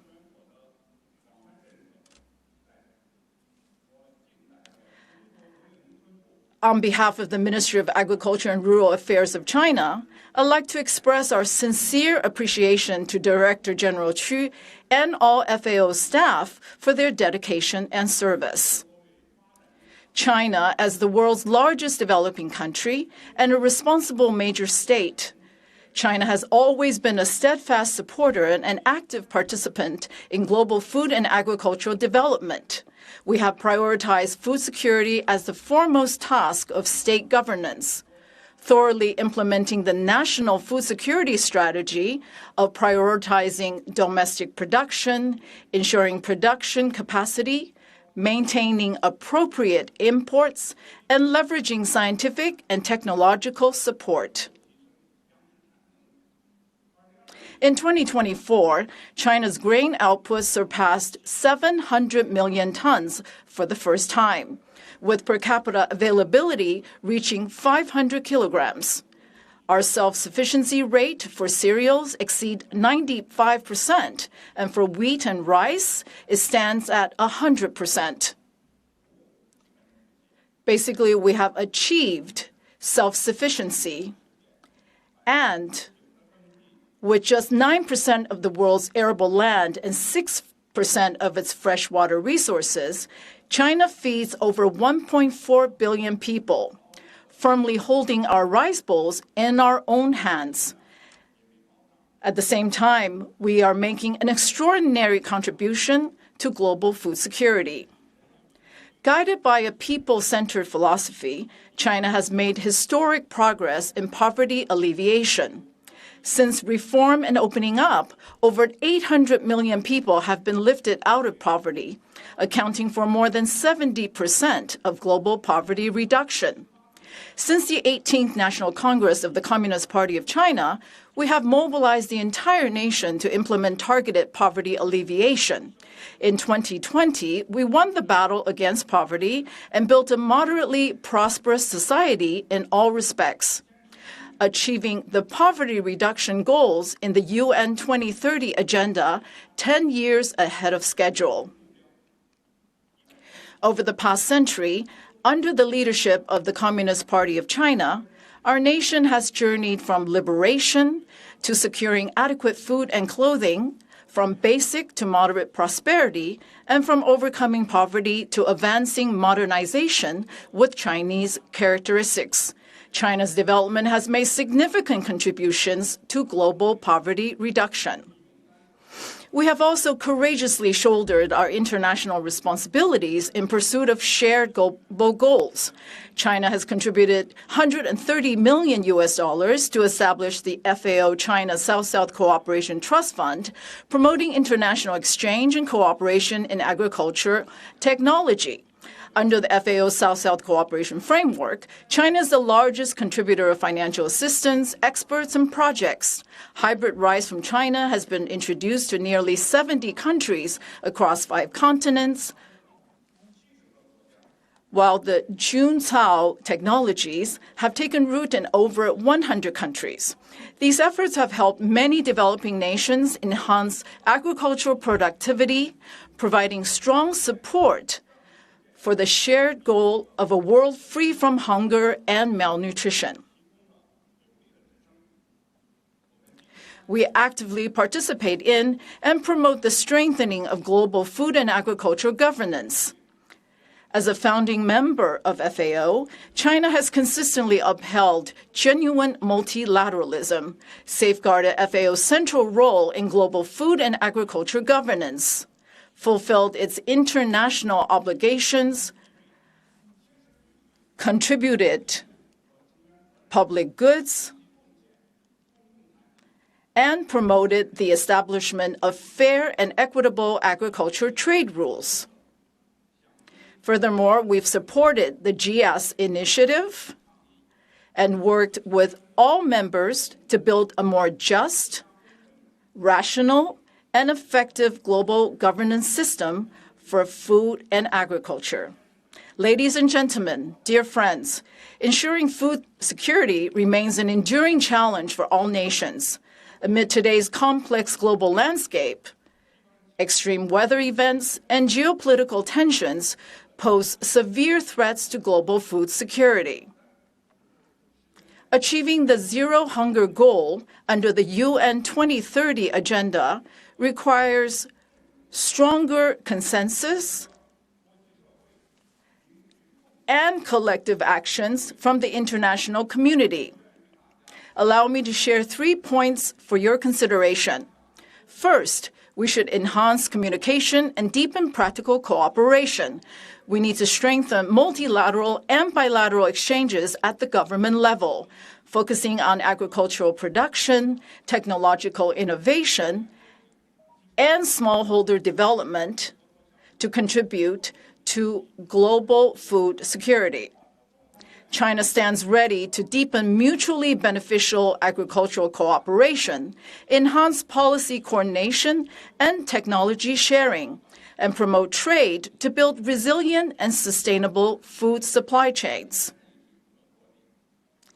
We also hope to strengthen cooperation on poverty reduction, sharing China's successful experiences to help more developing countries find pathways suited to their national realities.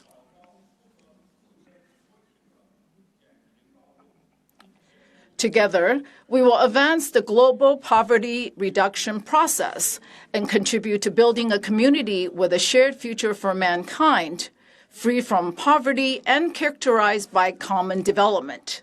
Second, we should increase investment in diversity cooperation mechanisms. Eliminating hunger and malnutrition requires substantial financial and technological inputs. The international community should step up investment in agri-food systems and accelerate the dissemination of advanced technologies and equipment to countries of the global south.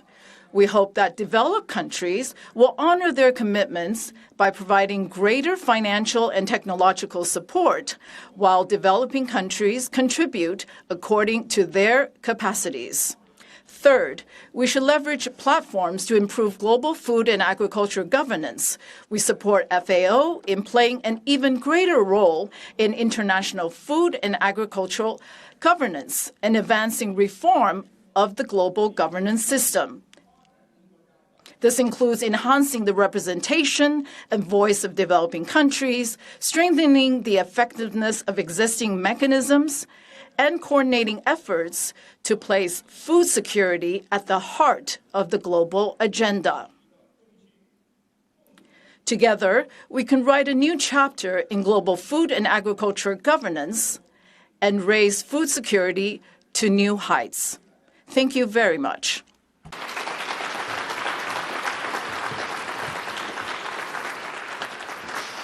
Thank you, Minister Han, for delivering the wise and strong message of congratulation from President Xi. Now, it is my very, very great pleasure to invite His Excellency Antonio Tajani, Deputy Prime Minister of Italy and Minister of Foreign Affairs, to the podium. Your Excellency. Appreciate it. Thank you.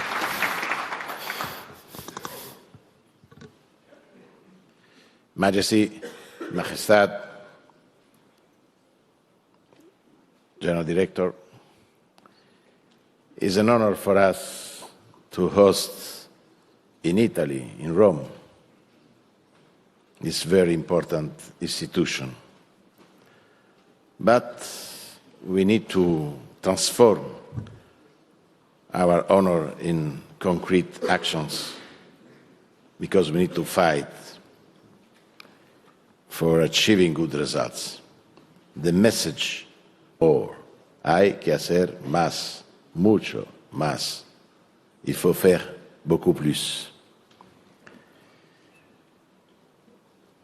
Per noi, for us, as Italians, combating hunger must increasingly be our priority. We must shed light on those parts of the world where we, wealthy countries, despite our problems and challenges, can and must do so much. Food waste, the horrors of colonialism and climate change. There are so many different reasons that do not allow millions of people to live as they should, as they have the right to, because this is a natural-born right that is handed down by God for those who believe, and nature for those who do not. The right to food, the right to life. That is why we cannot, at this time of wars, we cannot fail to do everything possible to alleviate the suffering of the people. There are hundreds of thousands of women and people who suffer from hunger. There have been and will continue to be, if we do not intervene rapidly, people who die of hunger. That is why the doors of Rafah must be opened, that hundreds of trucks be let in, and Italy will do its part, having already sent in over 2,500 tons of foodstuffs to the people of Gaza. In these years, we stand ready to send another 100 tons in the coming days.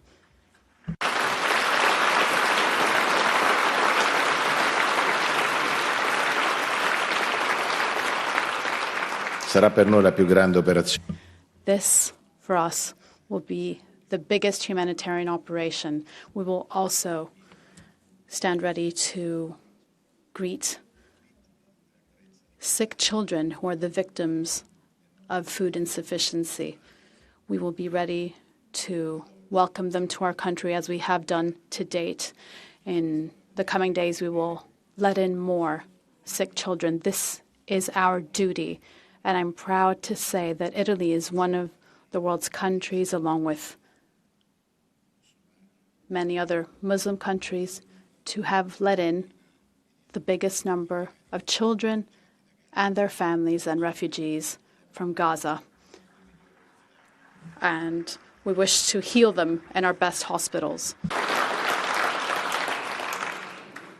E sono lieto.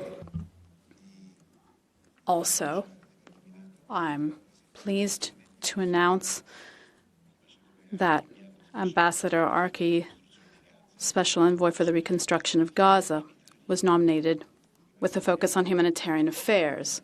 The Italian government is ready to do its part. Of course, as Pope Leo XIV was saying, statements are important. However, we must turn them into concrete action, into daily political choices, not just on days of celebration as we commemorate the 80th anniversary of FAO. And this is an organization we wish to continue to fight for so that we can support all of its endeavors across the world. With FAO, we will continue to do so. We have been working with the World Food Programme for years to alleviate the suffering of Gaza's people.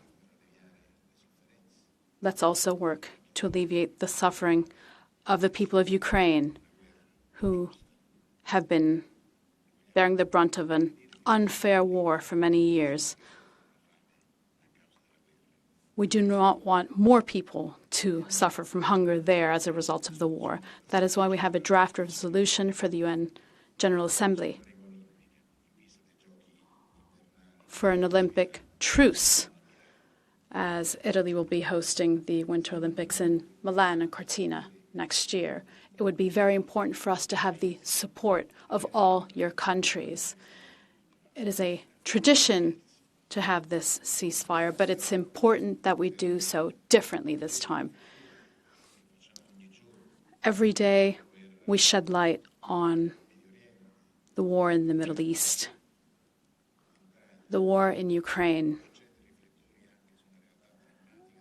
and also spotlight a dramatic reality that we do not often discuss. We must talk about this too, the war in Sudan.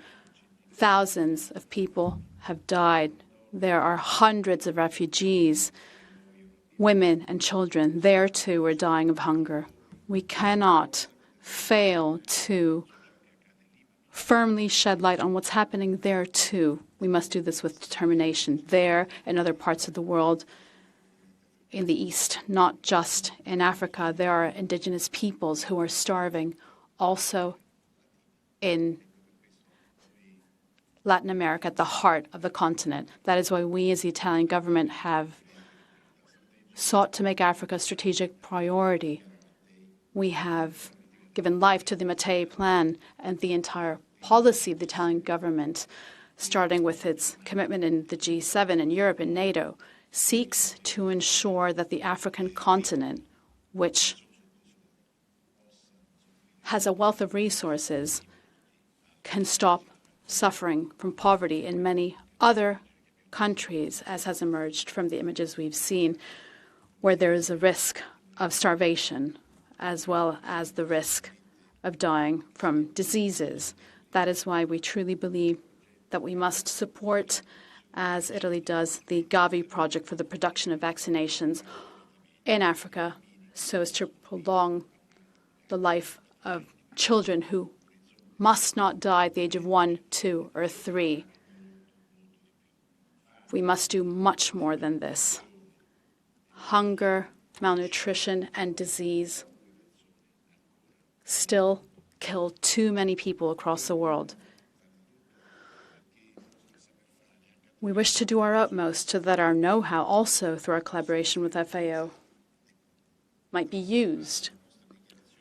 We want to turn our solemn statements, as the Pope was saying, into concrete action, into commitments that wealthy countries such as ours, again, with the many problems we face, all the actions we must undertake. We have advanced technology in the space sector. Through satellites, we can do so much to help the agriculture sector on the African continent. Our endeavors in this sector are avant-garde. We can produce more with fewer resources in an environmentally friendly fashion. I'm also thinking of applying technologies that can help better face the increasingly frequent climate crises, namely drought-resistant plants. This would allow Africa's people to continue to have farmland. With these technologies, the agriculture sector can control all these different operations from sowing to harvesting with fewer pesticides and with less water. Turning to water, let's make our know-how available for more efficient water management, for agricultural production, for technological development in the agri-food sector. Water is an essential food for life. It is essential for health and for the well-being of people. We waste too much water. Even in our countries, we waste too much water. In the world, some 2 billion people still do not have access to drinking water. Water is an extraordinary driver of peace in Africa and the Middle East. That is why we will be proud to host in Rome in October next year the first Euro-Mediterranean Forum on Water. Not only that, next year we'll also be hosting the foreign ministers of the Union for the Mediterranean Summit on water. This is another issue we must address if we wish to combat hunger in the world.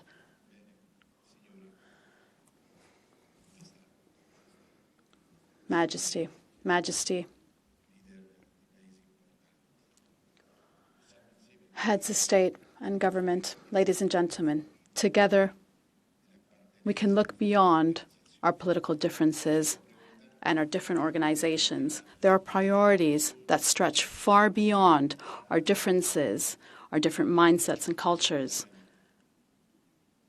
Safeguarding life is a commitment that we must all undertake. Seeing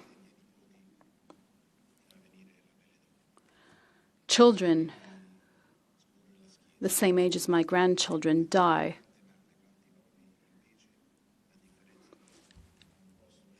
is extremely difficult. It's very painful. Mothers who cannot see their children and grandchildren grow up. We must feel this in our hearts, not just in our heads. The will to work together, the will and willingness to work together, above and beyond geopolitical strategic decisions. Above all, we are women and men.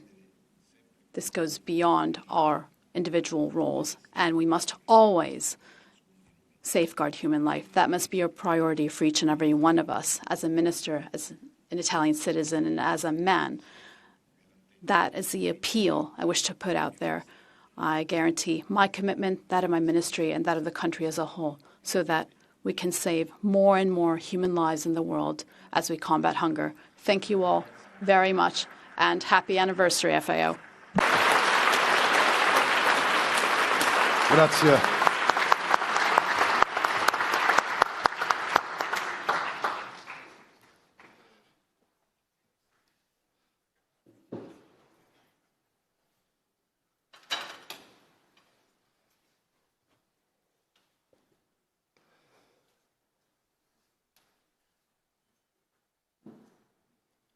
Grazie, Sua Eccellenza.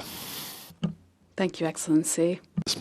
Thank you very much, Your Excellency, for those very powerful words and for our steps forward to take. With that, I would like to introduce somebody whom you already know very well, who does a great deal for his own country and who is the FAO Goodwill Ambassador, Special Ambassador for Nutrition, His Majesty King Letsie III of Lesotho.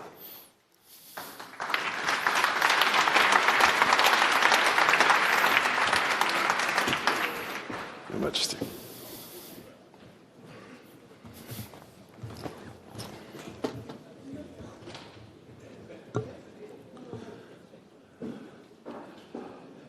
Your Excellencies, heads of state and heads of government, Your Majesty, Queen Letizia of Spain, Your Royal Highness, Your Excellency Dr. Xu Dongyu, FAO Director General, Excellencies, distinguished guests, ladies and gentlemen. As always, it is a great privilege and honor to address you today as we commemorate the World Food Day and celebrate the 80th anniversary of the Food and Agriculture Organization of the United Nations. This occasion invites us to reflect on 8 decades of progress in the fight against hunger, malnutrition, and poverty, and to renew our collective commitment to a world where every person, everywhere, enjoys a healthy diet. I am honored to continue the long-standing collaboration with FAO, and in particular, to reaffirm the strong partnership with the Director General, whose visionary leadership has consistently championed nutrition as a cornerstone of sustainable development. The newly released State of Food Security and Nutrition in the World of 2025 delivers a sobering message. While modest progress has been made in reducing global hunger, thanks to our collective efforts, 673 million people still face hunger, representing 8.2% of the world's population. At the same time, 2.6 billion people, nearly 1 in 3 globally, cannot afford a healthy diet. The situation is most critical in low-income countries, where 2 out of every 3 people cannot afford a healthy diet. Across all regions, the double burden of malnutrition persists. Undernutrition and micronutrient deficiencies exist alongside rising rates of overweight, obesity, and diet-related non-communicable diseases. Ladies and gentlemen, in Africa, the picture remains dire and demands urgent, accelerated action. In 2024, the prevalence of undernourishment surpassed 20%, meaning more than 1 in 5 Africans, approximately 307 million people. That same year, 2/3 of Africa's population could not afford a healthy diet, more than double the global average. The number of people unable to afford such a diet rose to over 1 billion, an increase of 71.2 million since 2022. Africa fell short on achieving the Malabo targets of 2025, particularly the goal of ending hunger and all forms of malnutrition. As the continent transitions to the post-Malabo era, renewed focus is needed to accelerate progress towards the 2030 Global Nutrition and Sustainable Development Goals. Without decisive action, Africa risks remaining off track to meet these commitments. While child stunting has modestly declined in some areas, rates remain above 30% in many countries. Anemia affects more than 35% of women of reproductive age. Meanwhile, overweight and obesity are rising rapidly, especially in urban areas, fueling a surge in diet-related illnesses such as diabetes and hypertension. Like His Holiness, I also say that these figures are not just statistics. They represent lives, families, and futures. Hunger today is not caused by global food scarcity, but by conflict, climate shocks, economic inequality, and fragile food systems. Hunger is therefore not inevitable. It requires concerted effort and total commitment from all stakeholders to address the root causes. At the same time, we must remember that food and nutrition are not necessarily the same things. Many people eat food of some kind that removes the feeling of hunger and yet still be malnourished because they are not getting the vitamins, minerals, and nutrition they need to be healthy. Good nutrition is a non-negotiable requirement for each of us in this room, especially for children who need it to build strong brains and immune systems.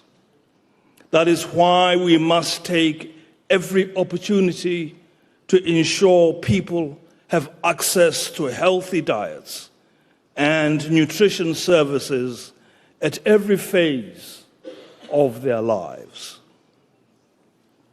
This year's World Food Day theme, Hand in Hand for Better Food and a Better Future, challenges us to reimagine and transform our agri-food systems to deliver sufficient, safe, and nutritious food for all, produced sustainably and equitably.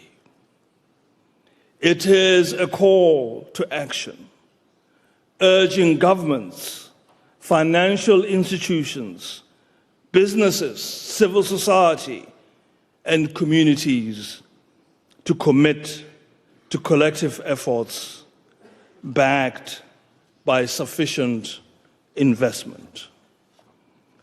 Good nutrition is the foundation for education, productivity, economic growth, and human dignity. As FAO Special Ambassador for Nutrition, I carry a personal responsibility to advocate for inclusive, nutrition-sensitive policies. This role involves amplifying the voice of those most affected by malnutrition and ensuring that global commitments are upheld and translate into tangible improvements in people's lives. No country is immune to malnutrition, and no nation can achieve the SDGs without addressing it. However, the challenges vary by region, shaped by local, economic, environmental, and social realities. Africa has shown leadership in its efforts to contain malnutrition.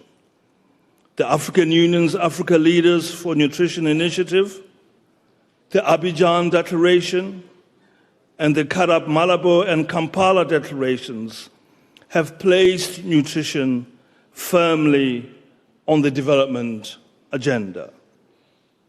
The Karab nutrition targets commit us to reducing stunting to 10% or less, eliminating child wasting, halving anemia in women, and halting the rise in overweight. The recently adopted Kampala Karab strategy reinforces this vision, placing nutrition at the heart of inclusive, resilient, and sustainable food systems.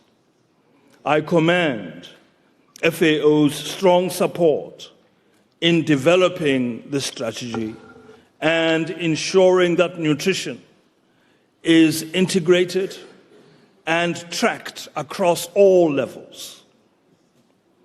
Recent global and regional platforms, such as the UN Food Systems Summit and the African Union's Nutrition for Growth dialogues, have reaffirmed the urgency of coordinated action and acknowledged Africa's leadership in nutrition-sensitive development. In Lesotho, we have aligned our national strategies with FAO's vision. Our efforts to integrate nutrition into agricultural planning, strengthen school feeding programs, and promote climate-resilient crops demonstrate our commitment to ensuring that all segments of society are part of the solution. However, political commitments must be matched by investment. At global and regional levels, we must increase and better target financing for nutrition.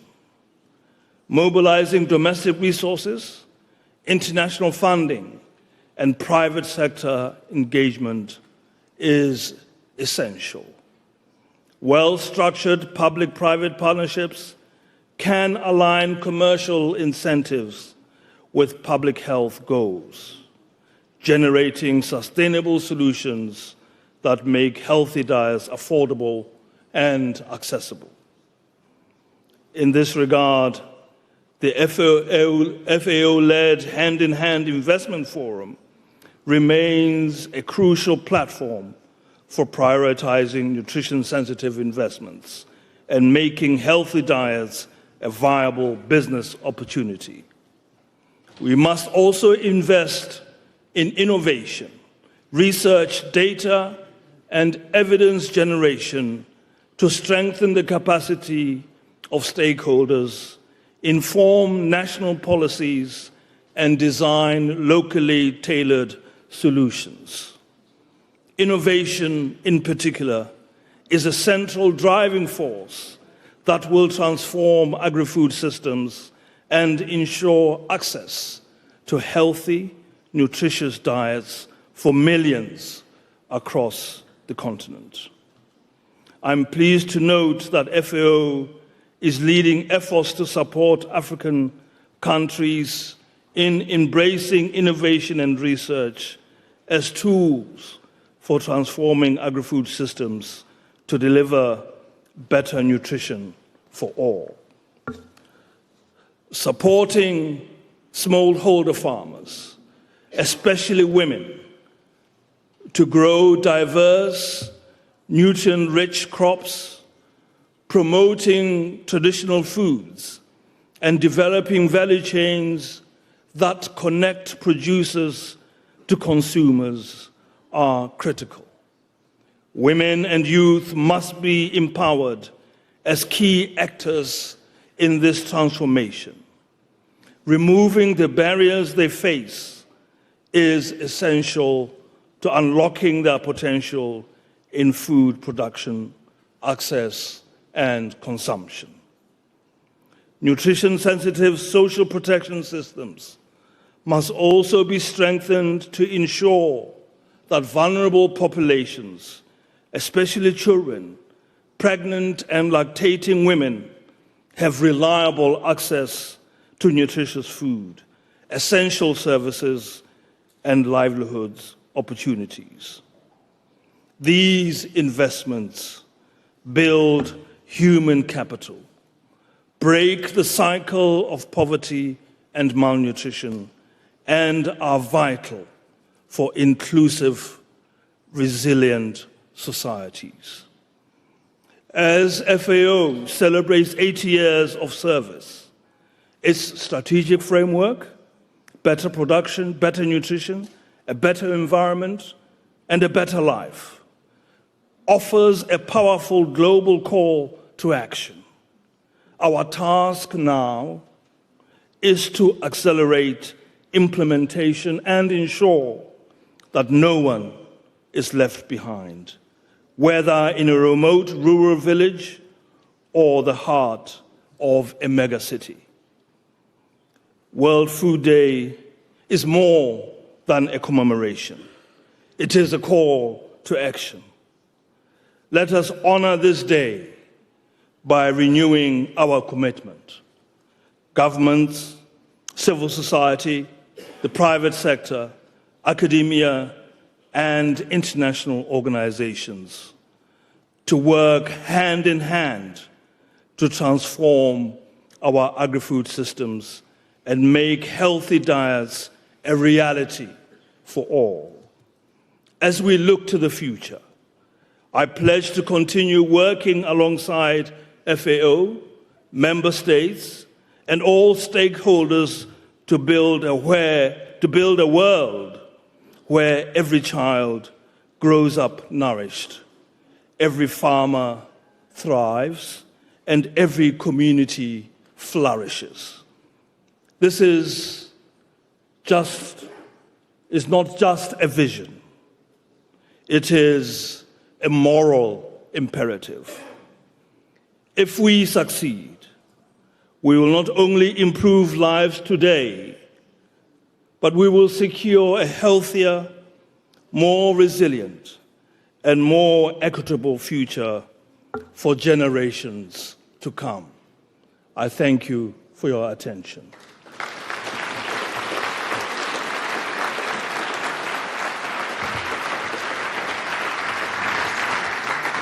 Thank you, Your Majesty.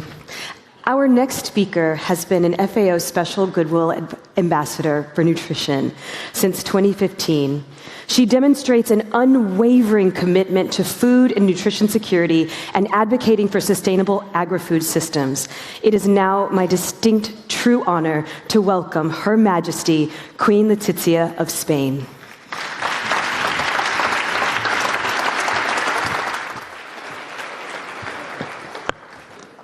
How is your patience? Good morning, buongiorno, buenos días. Director General. Good morning, good afternoon. Director General of FAO, heads of state, authorities, ministers, special greetings to all of FAO's staff as we celebrate FAO's anniversary. We'll be hearing this many times over the course of this morning, and it has been said already today. We are here to celebrate, but also to renew our commitments. It would be fitting to begin by thanking all those who for 80 years now have ensured that FAO continue to be a technical authority and preserve its political legitimacy, and that its founding values continue to serve as our essential guiding light. It might seem easy, but it's difficult to achieve. That we must keep doing our utmost to improve the lives of the 700 million people who have no food at all. That's still true. And some 3 billion people who cannot afford a healthy diet. The figures vary.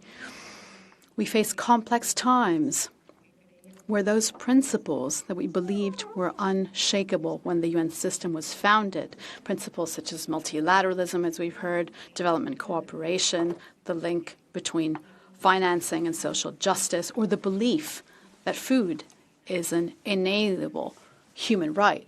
Of course, food must be adequate, sufficient, sustainable, and healthy. And of course, we must reduce, to the extent possible, the consumption of ultra-processed foods, as recommended by the WHO. I hope you will forgive me if I go through some of the reasons behind the despair expressed by FAO and other UN agencies.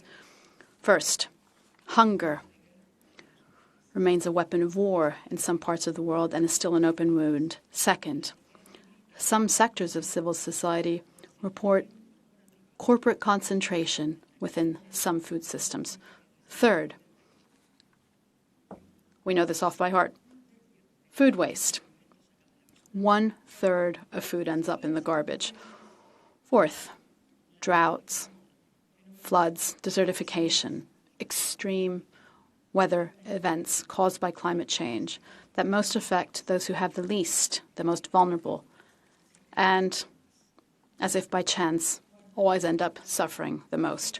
Fourth or fifth, those who are the backbone of family farming, of childcare, of the management of household diets, women, ladies and gentlemen, continue to face inequalities in access to resources, credit, education, and technology.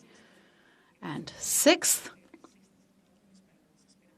6 reasons for despair and hopelessness: protracted wars, geopolitical tensions, forced migration, price volatility, and biodiversity loss. That growing number, especially among young people with overweight and obesity. With this snapshot before us, I will circle back to where I began. We must hold steady and reconnect with hope, remembering what's been achieved in the last 80 years, remembering that FAO still boasts a highly qualified, extraordinary, expert body in many countries where it works on the ground. Spain is very committed to working with FAO. We work to achieve sustainable food systems, to strengthen the work of parliamentarians in Latin America. We also build, as I would say, more sustainable food systems. We're also working in conflict-affected affected areas where necessary, making available specialists and technical know-how. I'd like to conclude by quoting the King of Spain, mentioning what he stated at the most recent UN General Assembly. The dignity of the human being is not negotiable. That dignity can only be upheld if we place the rights of individuals at the core of food policies.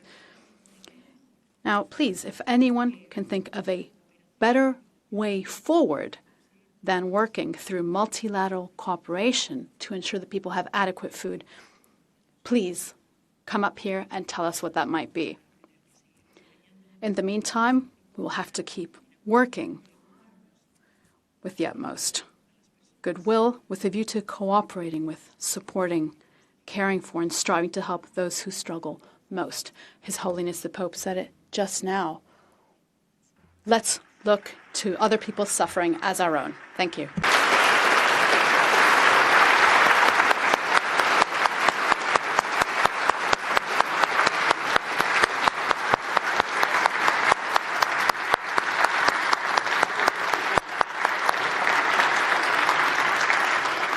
Thank you very much, Your Majesty, for those very inspiring words for generations and young girls and boys for the future. Thank you so much. It is also a great pleasure for me to now introduce Her Royal Highness Princess Basma bint Ali of the Hashemite Kingdom of Jordan, who has been a very distinguished Goodwill ambassador with us, protecting and looking towards sustainable solutions for food security and climate challenges around the globe, and particularly in her region.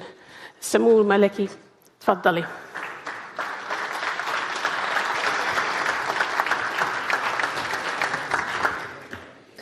بسم الله الرحمن الرحيم والصلاة والسلام على سيدنا محمد وعلى آله وصحبه أجمعين.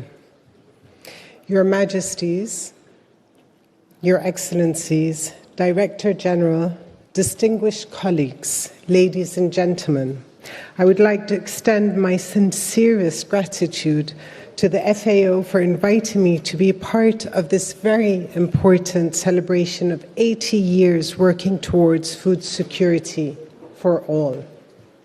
It is truly an honor and great pleasure to be amongst you, most especially with the highly esteemed guests.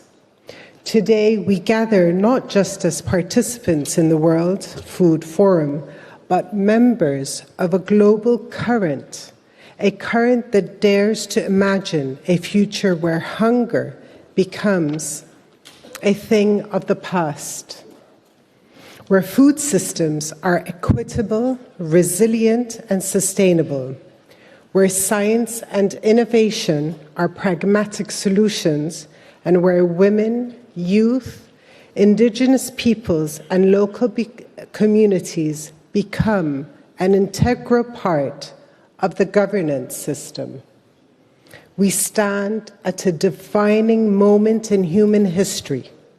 Never before have we, or rather our food systems, faced such complex, interwoven challenges.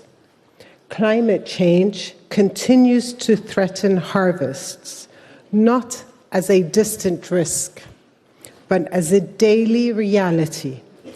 Rising temperatures are disrupting planting seasons.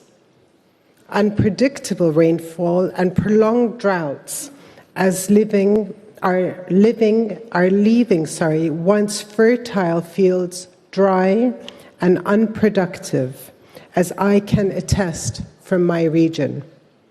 While in other regions, floods and storms now arrive with greater force, frequency, wiping out entire crops overnight.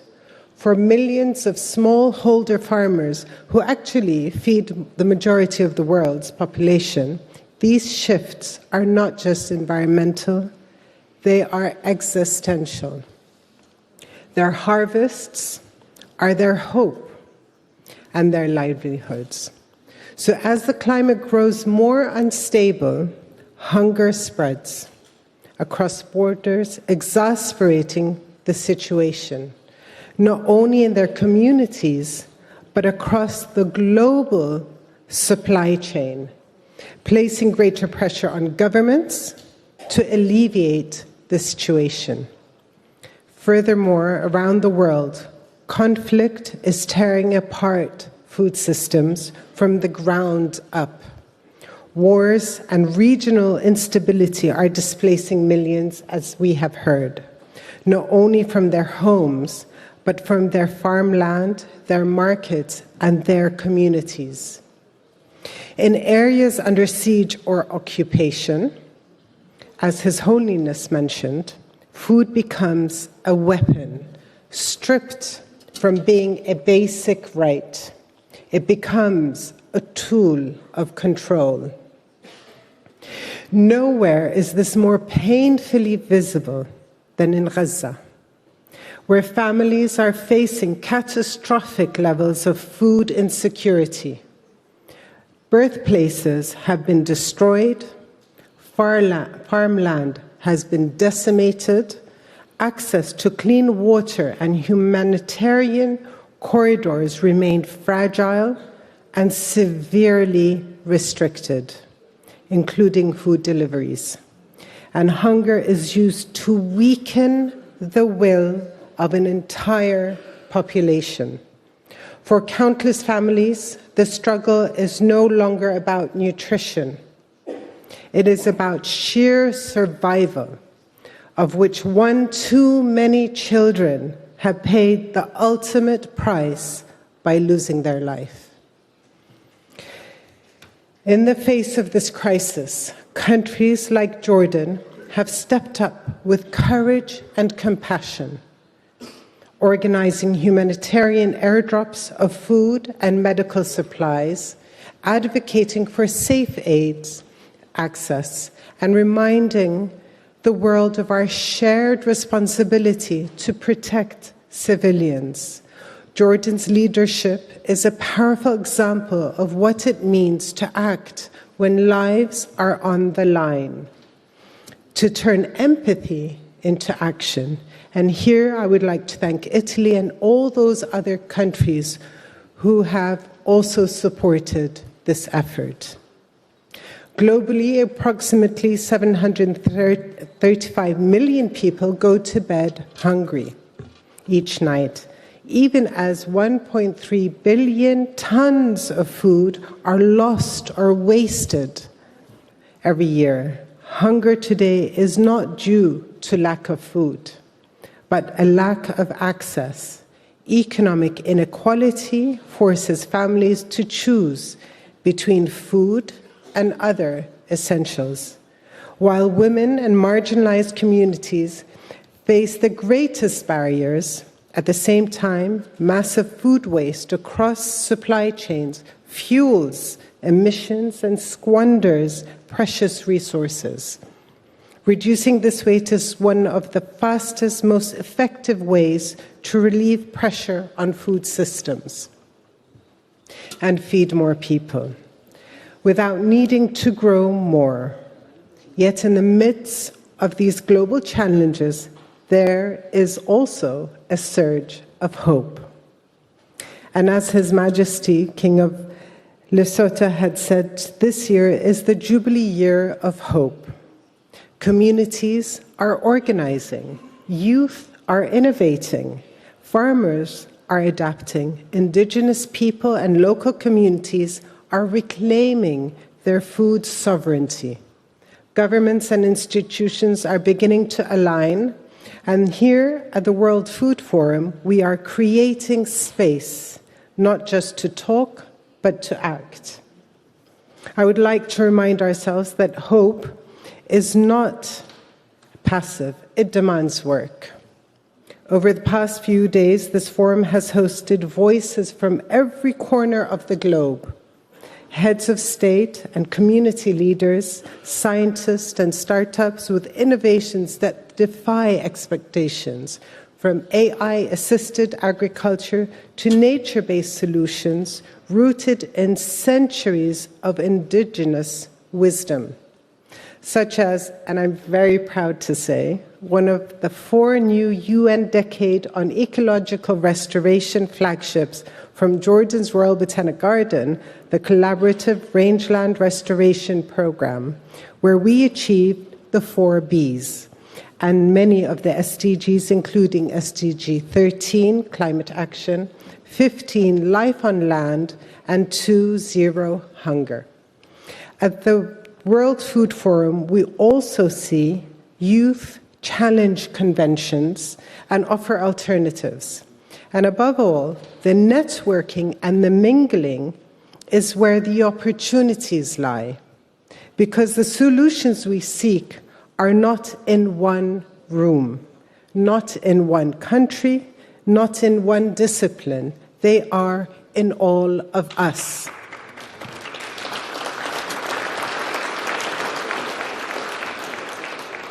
In conclusion, allow me to reiterate an expression that Dan Lamb from the Arbor Foundation mentioned in yesterday's first International Green Cities Conference. It's not about the splash, but rather the ripple effect that we can travel far beyond the pole.